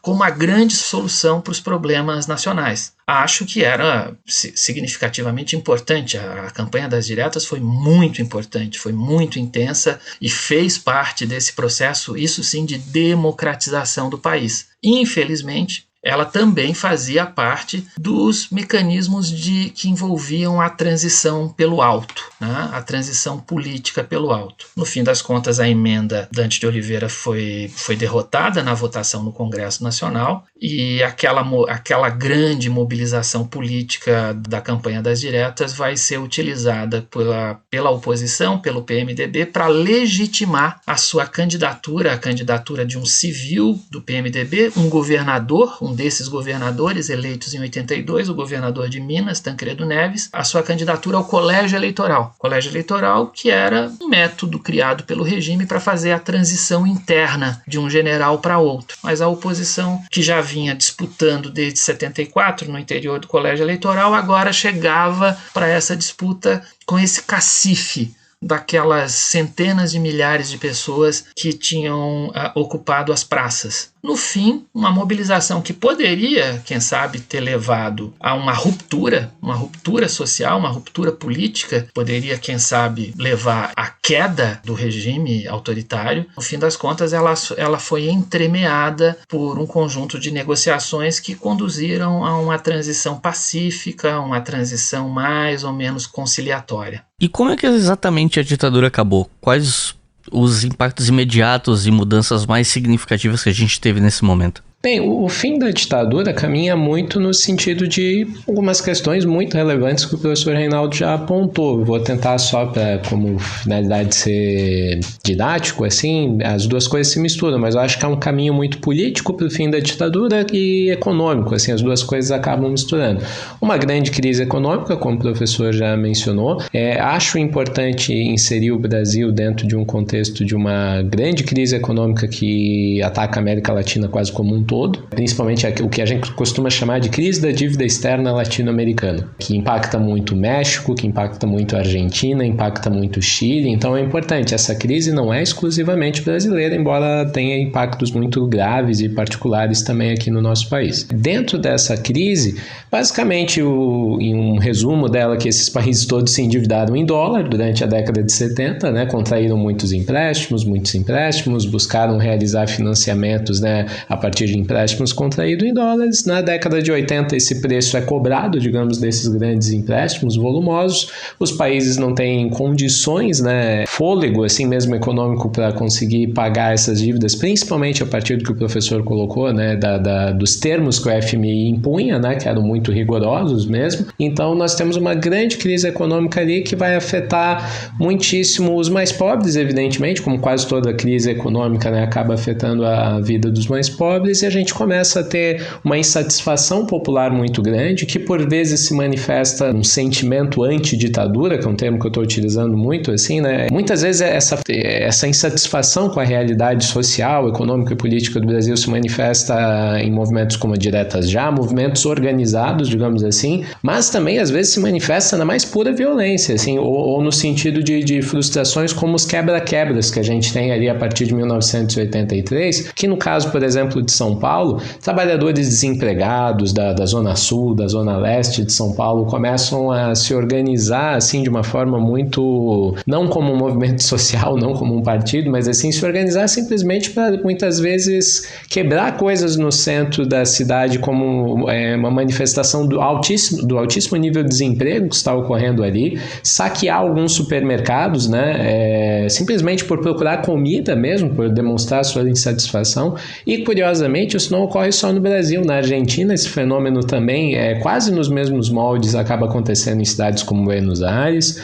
No Chile nós temos até, por exemplo, né, o golpe do Chile, para quem já estudou um pouco, conhece um pouco, tem uma participação, por exemplo, muito grande de caminhoneiros apoiando o golpe de Estado e dando uma certa legitimidade ao golpe de Pinochet. Mas ali no contexto do início da década de 80, da crise dessa dívida externa, nós temos manifestações de caminhoneiros contrários já ao neoliberalismo de Pinochet, né? Falando então justamente, olha, o diesel está caro, etc. e tal, nós precisamos de maior intervenção do Estado na economia chilena, né? O que acaba se demonstrando quase com uma ironia, né? Tendo em vista que foram justamente grupos de caminhoneiros que muitas vezes apoiaram o próprio processo de golpe do Pinochet. Mas o que eu quero dizer é que essa crise da dívida externa, ela afeta de forma muitíssimo grave toda a América Latina e particularmente o Brasil. E no caso brasileiro, vai auxiliar, digamos assim, nas críticas à ditadura e jogar essa responsabilidade, sem dúvida, a ditadura que acaba colocando o Brasil também nesses termos, né? Quem contrai esses empréstimos muitas vezes é o governo Geisel, principalmente, né? Um governo que contraiu muitos desses empréstimos, mas já era uma prática antiga da ditadura. A ditadura foi criando, né, um pouco essa cova que ela mesma vai se enterrar. Mas então, só até fim de colocar como um exemplo, né? Aqui vai afetar muito esses últimos anos da ditadura, mas curiosamente principalmente, por exemplo, na Argentina vai afetar muito o governo democrático que tinha acabado de ser eleito, porque a ditadura na Argentina termina em 83, né? E o governo de Raul Alfonsín estava começando. Então é curioso, né? Tem esse efeito irônico, não sei se irônico é o termo, mas curioso no mínimo, de que essa crise ali afeta esse novo governo democrático, no Brasil acaba afetando justamente o governo ditatorial ali no seu final. Mas posto isso, esse é o caminho meio que econômico. Acho que então a crise, né, da ditadura que vai gerar problemas inflacionários de desemprego que não vão ser resolvidos no governo Sarney, que vão ser inclusive piorados durante o próximo governo Sarney. O governo Collor também vai herdar de certa forma esses problemas já com outras nuances e que, querendo ou não, ali na década de 90, né, mais ou menos o Plano Real tenta estagnar um pouco e acho que de certa forma consegue, né, cria outros problemas certamente, mas esse problema inflacionário e de algumas medidas macroeconômicas assim, né, da política brasileira, realmente o Plano Real parece ter sido, só na década de 90 a gente vai conseguir entrar num acordo assim, né, e resolver esse problema. Mas e daí do ponto de vista político, muito também do que o professor já comentou, a partir de 82 o PMDB, ou melhor, as oposições elegem governadores, né, nas eleições de 82, Tancredo Neves é eleito em Minas Gerais, Franco Montoro é eleito em São Paulo, governador de São Paulo, Leonel Brizola eleito no Rio de Janeiro pelo PDT, governador do Rio de Janeiro. Então a gente já tem um clima político diferente ali. E também, de certa forma, eu não gosto muito de reduzir a muito aos aspectos individuais, mas é muito importante a gente dizer que João Figueiredo é um completo inapto, né? Não, assim, um truculento, né? Uma pessoa completamente despreparada para o seu cargo e, né, a ideia de se vender um João do povo, que muitas vezes era colocado no início do seu governo, a população brasileira simplesmente não suporta mais, né? O João Figueiredo, que eu acho curioso que às vezes a gente vê, né, nesse submundo de pessoas que ainda gostariam de uma intervenção militar, algo assim, né? Eles têm uma certa visão de que Figueiredo foi uma vítima, que Figueiredo era um homem muito culto, que Figueiredo era, né, um grande, quase que herói nacional, quando na verdade talvez todos certamente foram ditadores, mas o ditador mais pouco preparado para qualquer coisa, assim, né, em nível governamental, certamente foi João Figueiredo. Então, ali no finalzinho da ditadura, a gente tem essas duas questões, uma grande crise econômica,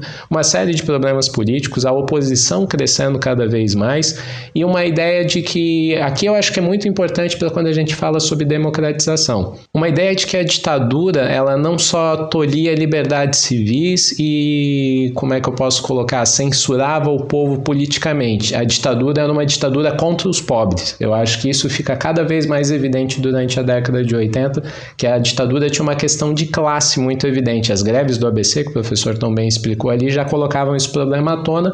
Ao longo da década de 80, eu acho que isso vai ficando assim cada vez mais claro. Olha, a ditadura não é só contra a liberdade de expressão, ela é contra os pobres, antes de qualquer outra coisa, ou também nesses termos. E então, infelizmente, também como o professor colocou, temos a questão das diretas já, e um outro aspecto, só para finalizar a minha resposta, é que eu acho que a ditadura realmente acaba. Tradicionalmente a gente fala que é em 1985, com a eleição do Tancredo, depois Sarney acaba vindo a governar, mas eu realmente acho que a ditadura acaba com a Constituição de 88. Ali eu acho que realmente nós temos o último... Eu gosto de colocar a eleição de 88 como término da ditadura, porque assim, o processo de transição eu acho que termina em 1985, mas o processo de realmente uma democratização do Brasil, o estágio, assim, digamos, olha, aqui nós demos um passo muito grande para enterrar a ditadura e começar uma democracia, é a Constituição de 1988. Então, acho que um dos grandes impactos, né, econômico e político, uma grande herança pesada na economia que vai durar muito tempo e que só vai ser resolvida lá a partir da década de 90, durante os governos FHC, governos Lula, etc. e tal. E quando falamos de aspectos políticos, eu acho que a Constituição de 88 é o nosso maior documento contra a ditadura militar. Então, ali é um grande símbolo, não da transição só, mas principalmente da democratização da sociedade brasileira. Após tantos anos de lutas e sacrifícios, promulgamos o Estatuto do Homem, da Liberdade e da Democracia, bradamos por imposição de sua honra. Temos ódio à ditadura, ódio e nojo. Um dos maiores impactos da ditadura no Brasil a nível estrutural foi o aumento da desigualdade econômica e uma crise econômica muito grave que levou anos para ser superada, né? E embora a América Latina ela passasse naquele momento ali todo por uma um processo generalizado de crises econômicas, digamos assim, o governo militar teve a sua cota de culpa também, né? Não era só uma crise internacional como se o governo tivesse isento disso. E ela teve impactos, como eu disse, né? Levou anos para ser superada, então ela teve impactos no período democrático que viria a seguir, né? Então eu queria saber se vocês poderiam explicar um pouquinho melhor o impacto dessas crises econômicas, se possível com exemplos mais concretos, né? Não, perfeito. Eu acho que justamente toda essa crise, como eu expliquei, está muito relacionado com a dívida externa latino-americana, né? Um pouco repetindo o que eu falei, mas só para deixar fixado, né? Esses empréstimos que os governos começam a fazer na década de 70, né, o professor Reinaldo falou das grandes obras, dessas obras, né, faraônicas construídas pela ditadura, também a abertura do mercado brasileiro para multinacionais, o que ironicamente, por exemplo, as greves do ABC começam principalmente dentro da Scania, uma multinacional, né? Então, tudo também gerava muito de muitos investimentos vindo de fora para o Brasil, uma abertura desses investimentos e o governo brasileiro muitas vezes se endividando em dólar. A partir de, não só o governo brasileiro, mas como eu falei, o mexicano, o argentino, o chileno, né? E todas essas dívidas em dólar. Chega ali um momento na década de 80, né, que essas dívidas começam a ser cobradas, o FMI começa a mudar a sua política para empréstimos e a gente vai ver toda uma nova situação ali, uma grande crise, né, na sociedade brasileira, que vai gerar desemprego. Esse desemprego vai atacar principalmente vários dos centros urbanos brasileiros. Importante a gente também entender que, por exemplo, o MDB ou o PMDB, grande parte dos seus eleitores e do PT também eram dos centros industriais e urbanos brasileiros, né? O interior ele caminhava mais para um voto pró-ditadura e nos grandes centros urbanos a gente tinha um voto um pouco mais progressista, vamos dizer, nesses termos assim. Embora essas divisões às vezes não correspondam 100% à realidade, mas os dados demonstram isso pelo menos. Então, dentro desses grandes centros urbanos, com o empobrecimento da vida, o salário cada vez vale menos, as pessoas têm que trabalhar mais horas para conseguir complementar a sua renda. Então, nós temos dados que demonstram que a população brasileira, certos grupos, assim, né, por exemplo, quem trabalhava mais de 50 horas por semana, né, uma jornada de mais de 50 horas semanal, o número dessas pessoas está crescendo cada vez mais. As pessoas precisam trabalhar 50, 60 horas de jornada semanal para ter um mínimo de salário, para ter uma renda minimamente estável, assim. Esses números cada vez vão aumentando e o número de desemprego também vai aumentando, né? Então, o salário vale muito pouco, o desemprego está aumentando, o Brasil não tem condições nem macroeconômicas nem microeconômicas de manter uma estabilidade no país e isso vai gerar revolta popular, isso vai gerar, né, uma série de frustrações na população brasileira e vai acabar ampliando muitas vezes essa frustração da população brasileira perante a ditadura, né? Há muito tempo a ditadura não está entregando o que ela prometeu entregar. E como eu coloquei ali, eu acho que isso daí acaba deixando mais evidente que a ditadura militar, ela não só cerceia a liberdade de expressão, ela só não impede que as pessoas possam votar para presidente, ela afeta o cotidiano dos mais pobres, ela evita que as pessoas tenham comida na mesa, ela é uma ditadura que não gosta dos pobres, né? Que tem políticas econômicas muito voltadas, como a gente pode colocar assim, a tornar a vida da classe trabalhadora pior. E principalmente são muitos, terminando assim justamente a resposta, são uma série de erros macroeconômicos da ditadura, perdida no seu ufanismo, de tentar cada vez, por exemplo, uma das saídas para a crise do petróleo durante o governo Geisel, investir cada vez mais na Petrobras. Geisel veio de dentro, né, da Petrobras num determinado momento, ali o Geisel ele chefia, né, setores ali, né, se torna um dos principais responsáveis pela Petrobras e depois acaba se tornando presidente. Geisel até tem medidas assim, justamente tentando frear os impactos, né, do petróleo na vida útil, assim, né, na verdade no dia a dia da Petrobras ali, tentando que a grande crise do petróleo pós-73 não tomasse a Petrobras, né, impactasse ela diretamente ou de forma tão ostensiva. Então, várias dessas medidas e investimentos em algumas empresas estatais, até no caso da Petrobras, Geisel até, de certa forma, protege ela, mas nós temos, por exemplo, uma forma de tentar sair dessa crise, é um investimento muito desordenado em uma série de estatais que daí sim acho que vale aquela retórica quase meio vazia, que muitas vezes a gente vê de certos setores, mas que viram vários cabides de emprego de políticos da arena, né? Então ali a gente vê realmente a ditadura fazendo-se valer de colocar olhar, né, nessas várias estatais que são criadas para tentar evitar as questões da crise, nós temos um investimento público muito grande em estatais que realmente naquele momento são criadas por razões, não sabemos exatamente porquê, as finalidades delas também não sabemos exatamente porquê, e elas acabam se tornando tanto inúteis ali nesse momento, né? Fora que justamente, acho que o ponto-chave que a gente pode terminar a resposta é com o termo concentração de renda. Todo o crescimento da ditadura acabava sendo muito pouco distribuído, o Brasil seguia como agroexportador, por mais que alguns investimentos fossem feitos dentro da Petrobras, a industrialização, o desenvolvimento econômico em tecnologia, ciência no Brasil, obviamente se comparado com hoje até, né, pareciam alguma coisa, mas ainda eram muito pouco tendo em vista o que outros países no mundo estavam fazendo nesse momento, né? Então o Brasil não tem tamanho ainda para enfrentar os desafios dessa crise, e elas acabam afetando muitíssimo o país e acaba gerando o final da ditadura. Você acha que Tancredo Neves vai melhorar a vida dos metaleiros? Bom, democratizamos as nossas instituições, então nós vamos ter liberdade para se expressar, né? Liberdade para se expressar. É isso mesmo que eles querem. Porque, na verdade, o que importa é o rock pesado. E para terminar esse episódio e terminar também essa trilogia, né, que começou ano passado, eu queria perguntar sobre a eleição do Tancredo Neves, sobre como o Sarney acabou chegando na presidência e quais foram os legados da ditadura para o Brasil e como eles impactam o país até hoje.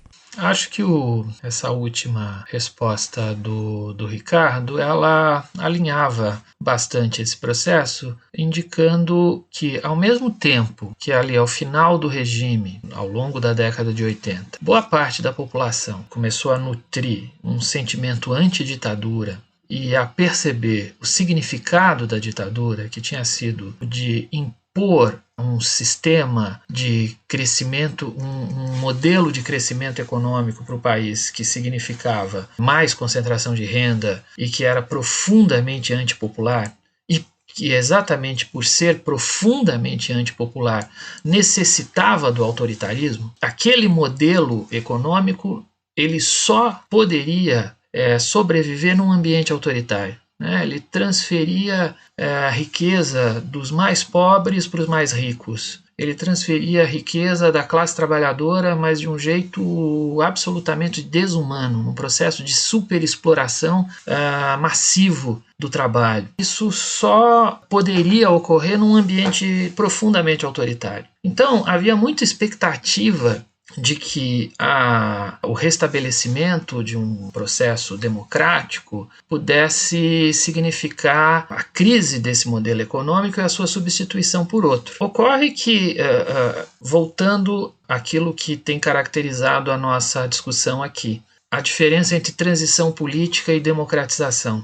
No fim das contas, a transição política, a maneira como a transição política se fez, uma transição pelo alto, uma transição negociada e conciliatória, ela limitou a democratização, limitou o potencial da democratização, limitou a capacidade dessa democratização ganhar grande intensidade e questionar de maneira bastante ampla e estrutural o modelo econômico imposto pela ditadura. Nós vamos entrar numa fase de grande imobilismo nas políticas econômicas, né? O Brasil vai viver, a partir dos anos 80 e 90, todo um ciclo de absoluta incapacidade de solucionar os problemas socioeconômicos legados pela ditadura. Esse imobilismo significava uma grande frustração em torno da democratização, ou do potencial que a democratização poderia ter. De repente, a população começou a perceber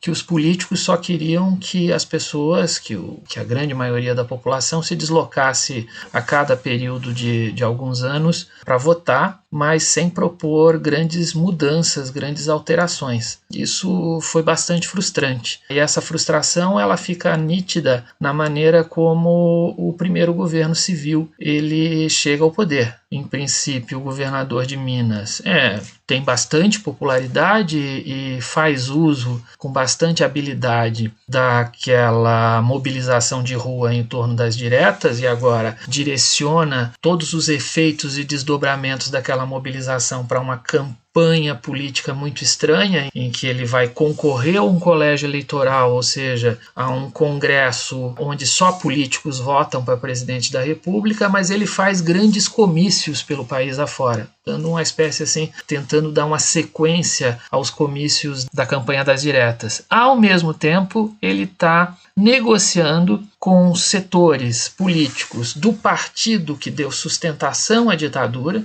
e que vão criar uma dissidência no interior desse partido. Esse partido que deu sustentação à ditadura era a Arena, né, como o Ricardo já falou, e que agora tinha sido renomeado desde 79 como PDS, Partido Democrático Social. Esses dissidentes do PDS, num senso de oportunidade, políticos absolutamente oportunistas, liderados inclusive por um desses oportunistas aqui de Santa Catarina, vão criar uma dissidência no interior do PDS que eles vão chamar de Frente Liberal. Essa Frente Liberal depois vai inclusive se transformar num partido, o Partido da Frente Liberal, PFL, que depois virou DEM e acho que hoje é o União Brasil, não é isso? Acho que é isso. Então, ao mesmo tempo, Tancredo Neves tenta chamar a atenção que ele está sendo conduzido pela base, pelo processo de democratização, mas está fazendo acordos que envolvem essa transição pelo alto com esses setores dissidentes do PDS. Para fazer esse acordo, ele toma como seu vice-presidente, como seu candidato a vice-presidente no colégio eleitoral, um desses oportunistas, um desses políticos que tinham sustentado o regime e que agora passavam a atuar no interior dessa dissidência, que era um político do Maranhão, ex-governador lá do Maranhão, chamado José Sarney. Fazendo esse acordo, juntando os votos que o PMDB tinha no Congresso Nacional, mais os votos que essa Frente Liberal tinha no Congresso Nacional, Tancredo Neves assegurava a sua vitória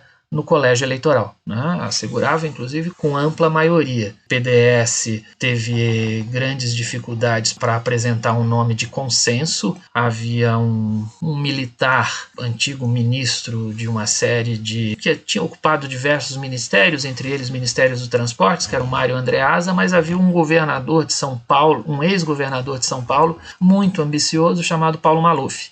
O Paulo Maluf toma o partido para si, o PDS, mas não consegue ser um nome de consenso, o que facilita ainda mais o trabalho do Tancredo Neves em atrair a Frente Liberal. O resultado a gente sabe, né? O Tancredo ganha, mas não leva. Momentos antes de tomar posse, ele acaba adoecendo e alguns dias depois falece e o país passa a ser governado por um civil, só que um civil saído do ventre da ditadura, José Sarney. Me parece que o significado disso tudo é o de uma transição política que limitou bastante a intensidade da democratização brasileira, uma transição lenta, uma transição tímida, uma transição com muito medo da participação popular, com muito receio de assegurar a efetiva soberania popular e especialmente um receio de que essa democratização viesse a favorecer as forças de esquerda, porque o que não se queria de nenhuma maneira é que a transição política significasse pôr em risco um modelo liberal de desenvolvimento capitalista. Eram alguns consensos, né? Um desses consensos era manter um modelo econômico. O modelo econômico não poderia ser tocado. Um modelo econômico que a grande maioria da população naquela altura percebia que era antipopular. O outro consenso era evitar, evidentemente, que as esquerdas conduzissem o processo de transição. Então, o processo de transição foi conduzido pela conciliação entre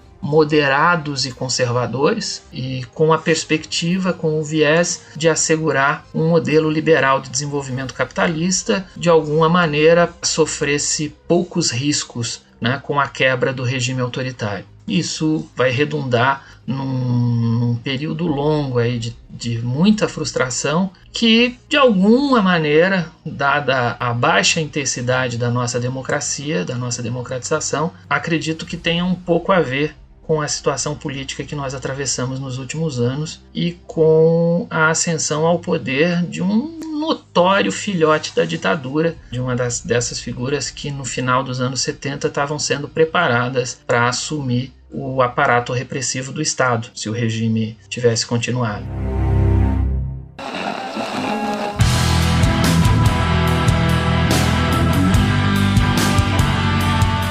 Recomendações de leitura para quem ouviu até o final, se interessa pelo assunto ou passou a se interessar agora por causa do podcast, quer estudar mais. Se vocês tivessem que recomendar alguma coisa para o pessoal ler, o que vocês recomendariam? Então, 2 livros que eu sugiro, assim, eu tô pensando aqui muito no calor do momento também, tendo visto o rumo que as nossas conversas tomaram, eu sugeriria então 2. Um muito clássico, leitura obrigatória, e eu gosto quando eu uso, né, um podcast como ferramenta, porque eu sei que algumas editoras, né, escutam, né, o História FM, Estação Brasil. Pelo amor de Deus, alguma editora reedite o Quando Novos Personagens Entram em Cena, do Eder Sader, que talvez seja o livro que eu e muita gente, eu acho, né, considera fundamental para entender o que é a democratização realmente da ditadura, né? Quando esses novos personagens entrando em cena, que o Sader fala, são os movimentos sociais, são a classe trabalhadora, né? As pessoas que vão começar a colocar o que eu tentei, né, transpor para a minha argumentação de que a ditadura não é só uma ditadura que limita a liberdade civis, mas é uma ditadura contra os pobres, antes de mais nada, que promove concentração de renda. Então, esse livro do Eder Sader eu acho muito importante. O outro livro que eu vou recomendar, porque a gente falou muito do contexto internacional também da ditadura, então, apesar de vocês, o professor James Naylor Green fala muito, tem passagens muito importantes sobre o caso Zuzu Angel e sobre, afinal de contas, o que significou essa transferência do governo Carter, né, da eleição do Carter, e quais foram esses impactos aqui no Brasil e nos Estados Unidos. Então é um livro muito interessante, principalmente para a gente entender como a ditadura começou a ser muito mal vista nos Estados Unidos e na comunidade internacional. Então, esses 2 livros, Eder Sader, Quando Novos Personagens Entram em Cena, e Apesar de Vocês, do Professor James Naylor Green. Olha, eu vou sugerir 2 livros de historiadores. Esse tema da transição política, do processo de transição democrática ou democratização brasileira, ele foi inicialmente explorado e dominado muito bem por cientistas políticos, né?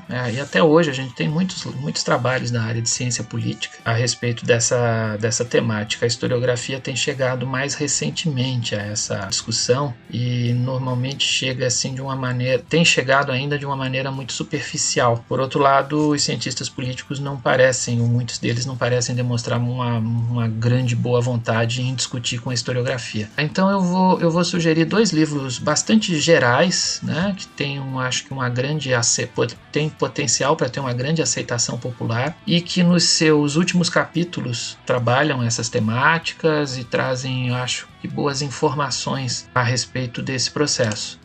É um livro do Marcos Napolitano, 1964, História do Regime Militar Brasileiro, especialmente as suas últimas partes, se alguém tiver interesse mais específico sobre esse contexto que a gente abordou. E outro, um livro do Rodrigo Pato Samota, Passados Presentes, o Golpe de 64 e a Ditadura Militar, que também é um livro de interpretação geral sobre a ditadura, mas que nos seus últimos capítulos avança para esse contexto que nós estamos discutindo e que está escudado por toda uma aproximação com a ideia de passado que não passa, de um passado que está presente e de uma história do tempo presente. Então é isso, gente. Vocês gostariam de fazer alguma consideração final? Não, apenas agradecer justamente pela audiência, pela oportunidade de estar aqui e justamente conversar com todo mundo sobre um tema que justamente é muito importante, né? Que bom que o ICRIS está trabalhando essa série sobre a ditadura militar, é um tema muito presente, basta ver, né, a infelicidade que nós temos na presidência da República e os asseclas que ali também estão, né?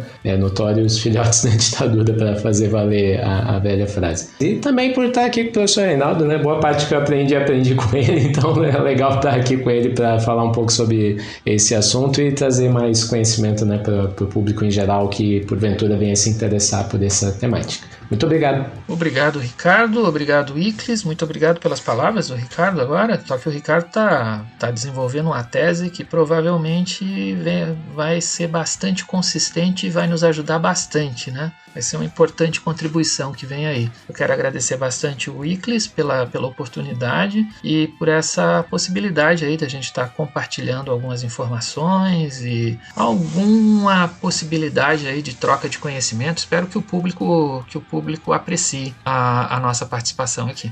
Então é isso, gente. Muito obrigado por terem ouvido até o final. Quero lembrar vocês que vocês encontram os livros citados aqui no final no post desse episódio no nosso site, historiafm.com, e da nossa campanha no Apoia-se. Com R$2 por mês vocês financiam todos os podcasts da casa e com R$5 por mês vocês podem ouvir os episódios do História FM, do Estação Brasil e do Colunas de Hércules com antecedência. Então é isso.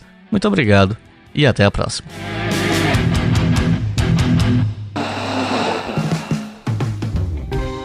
Este podcast foi financiado por nossos colaboradores no Apoia-se.